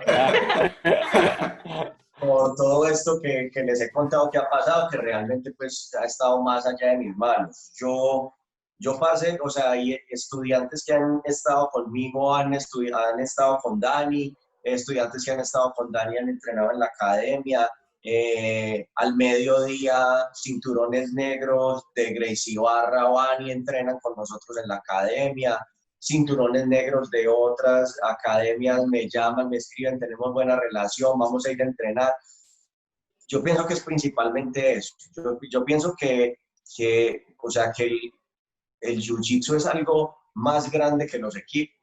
Yo pienso que el jiu-jitsu es algo que va por encima de cualquier cosa y que si usted tiene sus razones particulares como estudiante para elegir algo, pues una academia sobre otra, pues precisamente esos motivos son suyos. Obviamente siempre que pasa algo, Dani nos llama y como, hey, mira, ¿qué pasó con este man? Tal cosa, o sea, dentro de un marco de respeto y sí, que eso es lo mismo que hacemos nosotros cuando alguien nuevo llega a la academia, que viene de otro equipo, ¿sí o no? O que viene de otro lado, lo primero es incluso peleadores de mixtas, o sea, esto pasa en Jiu-Jitsu, pero pasa mucho más con mixtas, porque afortunadamente hemos logrado construir un equipo sólido y la gente, o sea, quiere estar donde más le exijan. Entonces, yo lo que siempre le digo es, como no, pregúntele primero a su profesor, incluso si alguien del equipo pues quiere hacer parte y quiere pelear MMA con MMA Colombia y quiere seguir entrenando y haciendo su jiu-jitsu con el equipo que lo quiere hacer, dale, o sea, hacer lo que antes nos vas a traer un montón de cosas que nosotros no hemos visto y que probablemente vamos a aprender de ello y que su profesor puede seguir siendo el que sea, o sea, yo no tengo ninguna dificultad con eso. Creo que ese rezago del creontismo es algo que aún se ve todavía pues en los equipos, pero que cada vez menos, pues uno ve a un Keenan Cornelius. Está muriendo a poquito. O sea, sí, o sea, yo pienso que ya debemos pensar más profesionalmente y como más como atletas, porque si no, entonces todos los futbolistas serían lo más creonte que pueda, y la verdad es que si en algún momento le queremos dar seriedad a los deportes de combate, al jiu-jitsu, a las artes marciales mixtas, hay que entenderlo así. O sea, tenía un equipo que me ofrece unas cosas diferentes a las que otro me puede estar ofreciendo y por mi crecimiento como atleta lo voy a tomar. Yo creo que si uno como profesor, un estudiante se va para otro equipo, pues, o sea, no considero que sea debido llamar al estudiante a reclamarle como por qué se fue, sino más bien hacer esa reflexión de qué le estoy ofreciendo yo al estudiante. Incluso hay cosas que son extrínsecas de los estudiantes. Me quedaba más cerquita, era más barato, mi novia entrena allá, o sea, las razones son un montón. Sí. Para no encasillarse pues como en eso, porque cuando a mí siempre que me hablan de Creonte, o sea, yo me regreso como a que es un asunto más de ego, es un asunto a que nadie es propiedad de nadie. Sí. Y que si yo a usted le estoy pagando por un servicio, así después de ahí se creen unos vínculos diferentes, yo puedo declinar ese servicio en algún momento y ir a tomarlo con otra persona desde que yo no le esté haciendo nada a nadie, yo no le robé plata a usted, no me fui debiéndole absolutamente nada.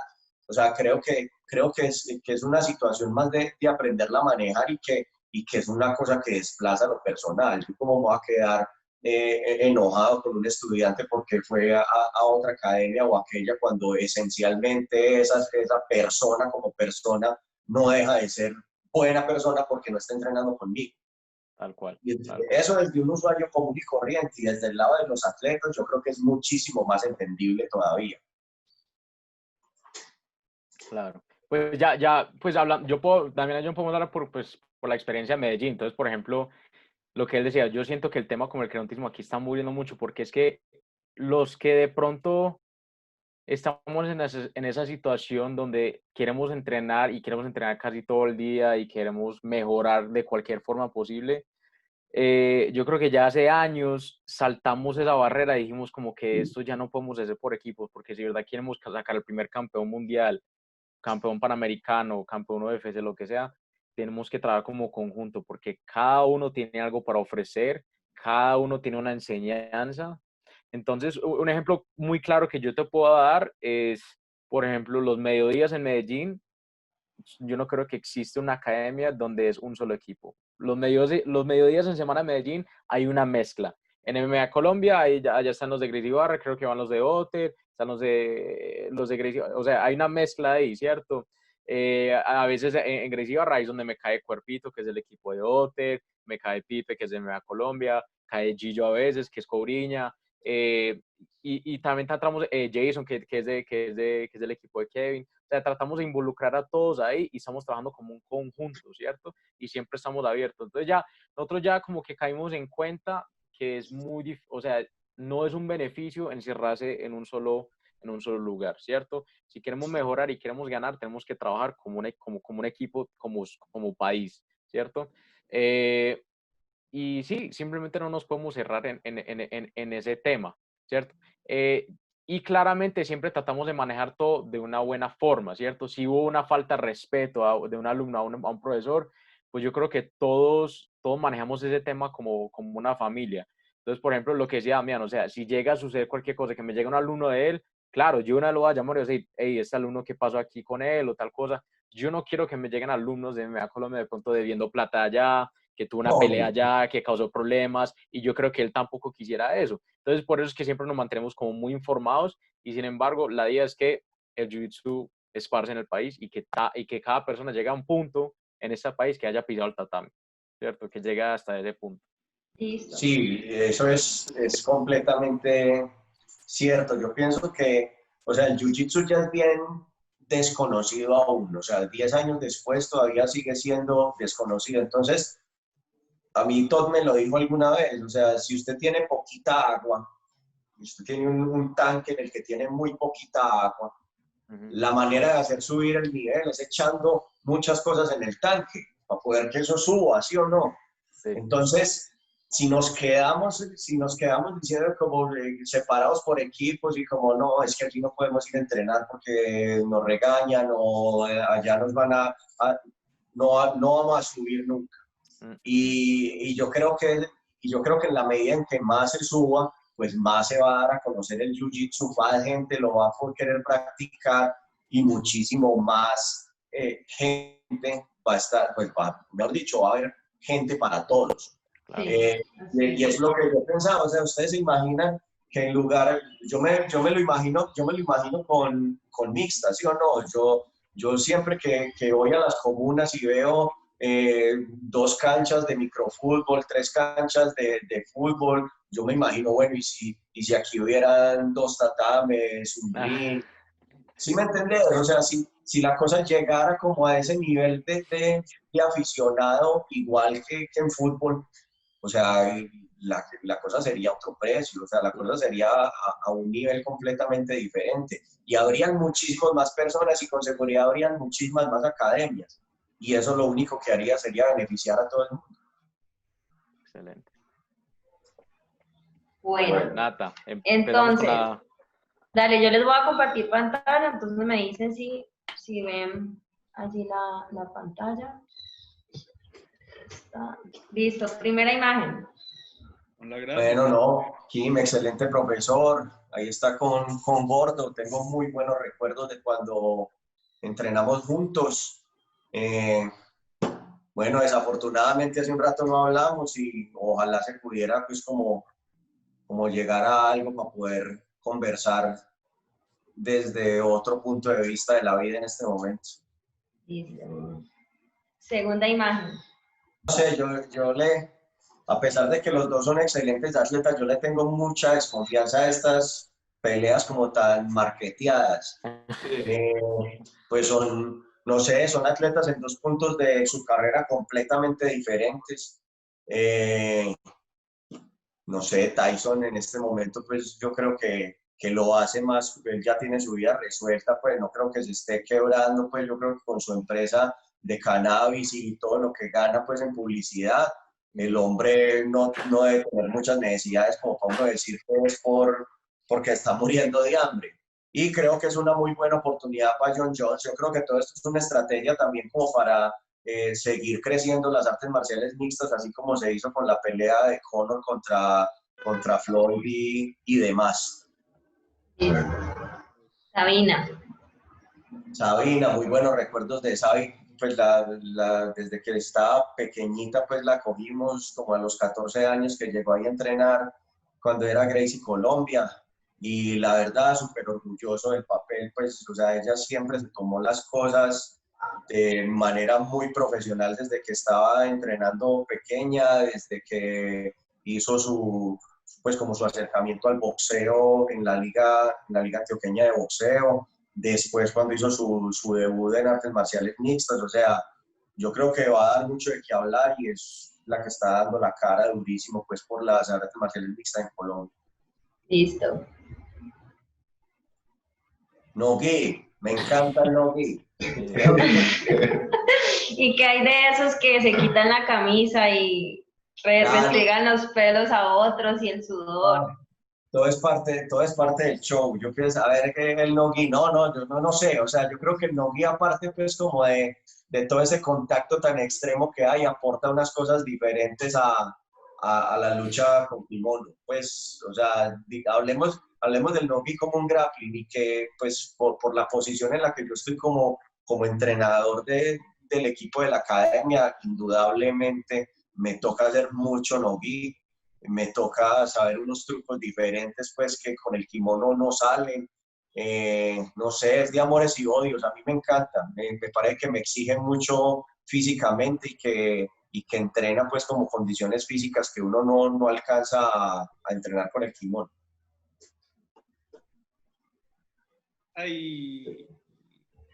Cuando hay una lesión así como que ya sabes que vas a dañarlo, pero lo dañas igual. Igual ya se fue. Yo pienso que ahí la imagen puntualmente hablando de los torneos como tal, aquí me toca citar necesariamente a mi profe. Todd Smith dice que en los torneos uno daña primero y después pregunta porque toca sí o no, o sea, si sueltas porque el otro no ha tapeado, entonces resulta que se te vuela de la posición, perdiste la lucha y para de contar. Yo pienso que en esto estamos todos, pues mejor dicho, el que pisa un tatame, pisa el tatame con la convicción de que pueden pasar cosas muy buenas o pueden pasar cosas muy malas. Y que uno también tiene que estar preparado para respetar a su oponente e ir con todo contra su oponente cuando vaya a ir. Entonces sí, toca Toca Sí, quebrar toca, primero y toca. quebrar Sí, después. toca, toca. Si toca dañarlo, lo dañamos. Estoy hablando de los torneos únicamente, eso es otro asunto diferente en la academia. La Federación Colombiana de Jiu-Jitsu, yo pienso que debería ser más universal. Pienso que es necesaria, pienso que es algo absolutamente necesaria, pero no de la manera como funciona en este momento. Pienso que es un tema muy centralizado, pienso que hay talentos más allá de los que, mejor dicho, que todos deberíamos tener las mismas oportunidades. Pero también creo que todos los equipos tienen que aportar su granito para poder llegar ahí. Porque si no nos podemos quedar diciendo como sí, claro, todo para los de Bogotá, pero cuando entonces nos dicen, bueno, ¿y cuál es su club de Jiu-Jitsu? Entonces no lo tenemos registrado, ni Sí, tenemos un club constituido como tal, y entonces nos quedamos solamente quejándonos y no siendo parte de la solución.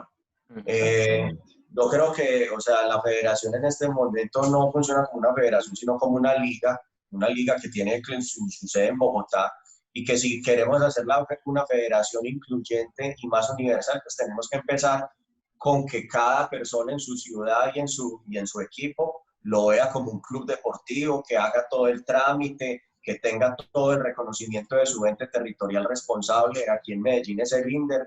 Entonces creo que esa es la única manera como para poder ser parte de la solución y no quedar quejándonos de que no nos incluyen, sino como, bueno, listo, ya tenemos una liga de Jiu-Jitsu en el Valle, una liga de Jiu-Jitsu en Antioquia. Bueno, ahora sí vamos a competir en igualdad de condiciones por esos beneficios que tiene la federación y esos cupos que se tienen. Claro. Esta foto es, ¿el tamaño importa? Bueno, ahí yo creo que el tamaño importa dependiendo de los niveles. Pues ahí estamos viendo a Musumeci, pues que obviamente pues no es cualquier cosita, y que ahí uno diría que el tamaño no importa. Sin embargo, uno ve personas como los Méndez, que ya en el final de sus competencias pues no les interesaba hacer absolutos, y no les interesaba hacer absolutos no porque no confiaran en su jiu-jitsu, sino también porque, o sea, yo creo que llega un punto en el que uno cada vez más se tiene que cuidar. Pues este man es un pelado, pero ya cuando uno está más entrado en añitos, que las lesiones llegan más frecuentes, que enfrentarse contra una persona de un tamaño diferente puede influir, es distinto. ¿Qué diría yo? Yo estaría de acuerdo en hacer algo como lo que hace IDCC, de hacer 2 absolutos. Yo creo que absolutos sí, pero tienen que haber unos topes, pues, porque pues, o sea, con la física no se puede pelear. Sí. Hay cosas que necesariamente van a ser imposibles de superar, así sea con muchísima técnica. Claro. Si los dos tienen igual técnica, pero el mismo tamaño y mismas capacidades, yo creo que ahí la cosa se va a empezar a complicar.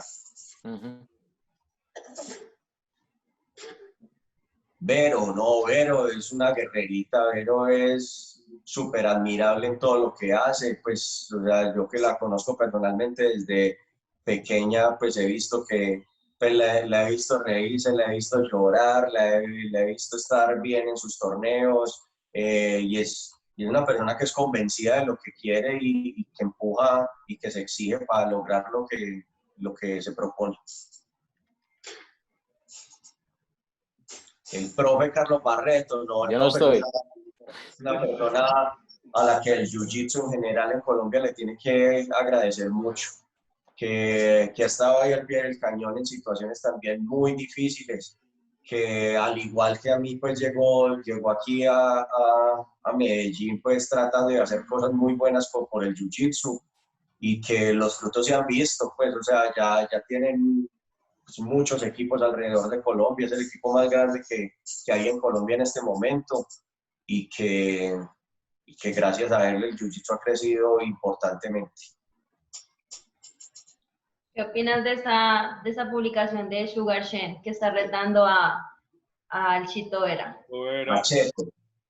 Sí, es No, o sea, primero le tengo una gran admiración a Chito como peleador y como jiu-jitero. Considero que ha hecho unas cosas muy grandes y que su carrera, todo lo que ha tenido, se lo ha ganado a pulso, teniendo que salir de Sudamérica a entrenar. Yo creo que a los gringos les queda mucho más fácil destacarse en el deporte porque las oportunidades son muchísimo más grandes. ¿Y qué opino de Sean O'Malley? Pues la verdad, es lo mismo, pues no sé, o sea, como que no me tomo nada personal respecto a las publicaciones, porque eso pasa también con peleadores de aquí o peleadores de otro lado. Yo creo que cada cual hace un trabajo y que cada cual tiene un estilo y una manera de venderse diferente. Creo que por más que usted hable, por más publicaciones que hagan en redes sociales, si usted no respalda eso con lo que hace en la jaula, pues no va a dejar de ser un hablador o alguien que publique mucho en sus redes sociales. Entonces, yo pienso que cada persona puede tener su estilo y hablar de lo que le dé la gana y como le dé la gana, siempre y cuando vaya y lo respalde allá. Y veremos cómo se desarrolla esta pelea. Pues personalmente me gusta mucho el estilo de O'Malley. Entonces, pues no es algo como que vaya súper en contra, que me le esté tomando como, que los latinos, no, o sea, ya, no, yo pienso que allá hay cosas más allá del Instagram que tienen que demostrar para ver de qué se está hecho y es una buena oportunidad para los dos. Chito viene en un ascenso importante, le robaron la última pelea que tuvo contra un top 10, una pelea muy difícil y muy disputada, y este man es un man que está pidiendo cancha y que obviamente tiene hambre y le quiere ganar a todo el mundo, y esto también es parte de su estrategia para hacerlo. Siguiente. Otter, gran parcero, yo creo que es de las personas que a punta de garra le ha demostrado cosas pues importantes al jiu-jitsu en general, que le ha tocado algo muy similar pues como a lo que me ha tocado vivir a mí, como salir de su anterior equipo, volver a construir equipo, que se le hayan vuelto a ir, o sea, creo que es una cosa de ires y venires que toca enfocarse mucho y estar muy concentrado en sus cosas para poder lograr cosas como las que él ha logrado también. No, bien. High Rollers. Bueno, y esto es High Rollers. No, muchachos, pues yo soy un consumidor abierto pues de cannabis, no tengo ningún problema con decirlo, mi mamá ya sabe en la casa también. No lo van a llamar, ya sabe. ¿Qué considero con esto? No, yo considero, no sé, o sea, a ver, pues ahí también... No, porque es que hay muchos puntos de esto, tal vez podríamos hacer otro podcast larguísimo, porque es que hay un montón de puntos a considerar de esto, desde efectos benéficos hasta efectos no tan benéficos del asunto, ¿sí o no?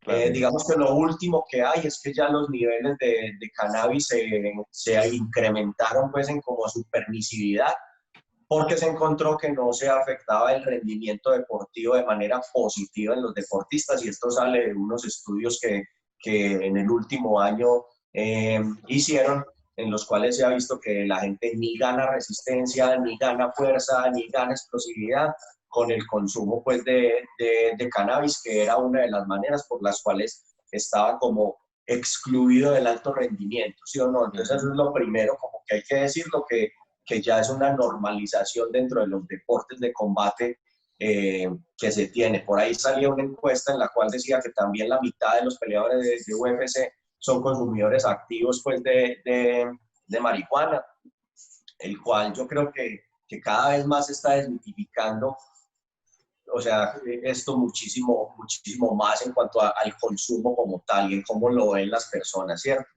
Ahora, yo creo que también eso hay que abordarlo desde otro punto de vista, ¿sí o no?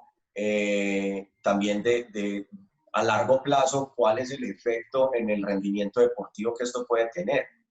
O sea, si eso me va a afectar mi capacidad pulmonar, si eso va a haber comprometido mi rendimiento ya en un combate como tal, si las capacidades de concentración en otros, a ver, es que se me sale mucho el médico ahí, perdón. Sí, no hay problema. Hay estudios que han visto, sobre todo en adolescentes, que las capacidades cognitivas, cuando usted empieza a consumir a edad temprana, se ven afectadas después. Y para nadie es un secreto que el jiu-jitsu, o sea, en el jiu-jitsu tenemos que usar la cabeza bastante. Y tenemos que tener como algo ahí definido y que cognitivamente estemos con una mente dispuesta a aprender.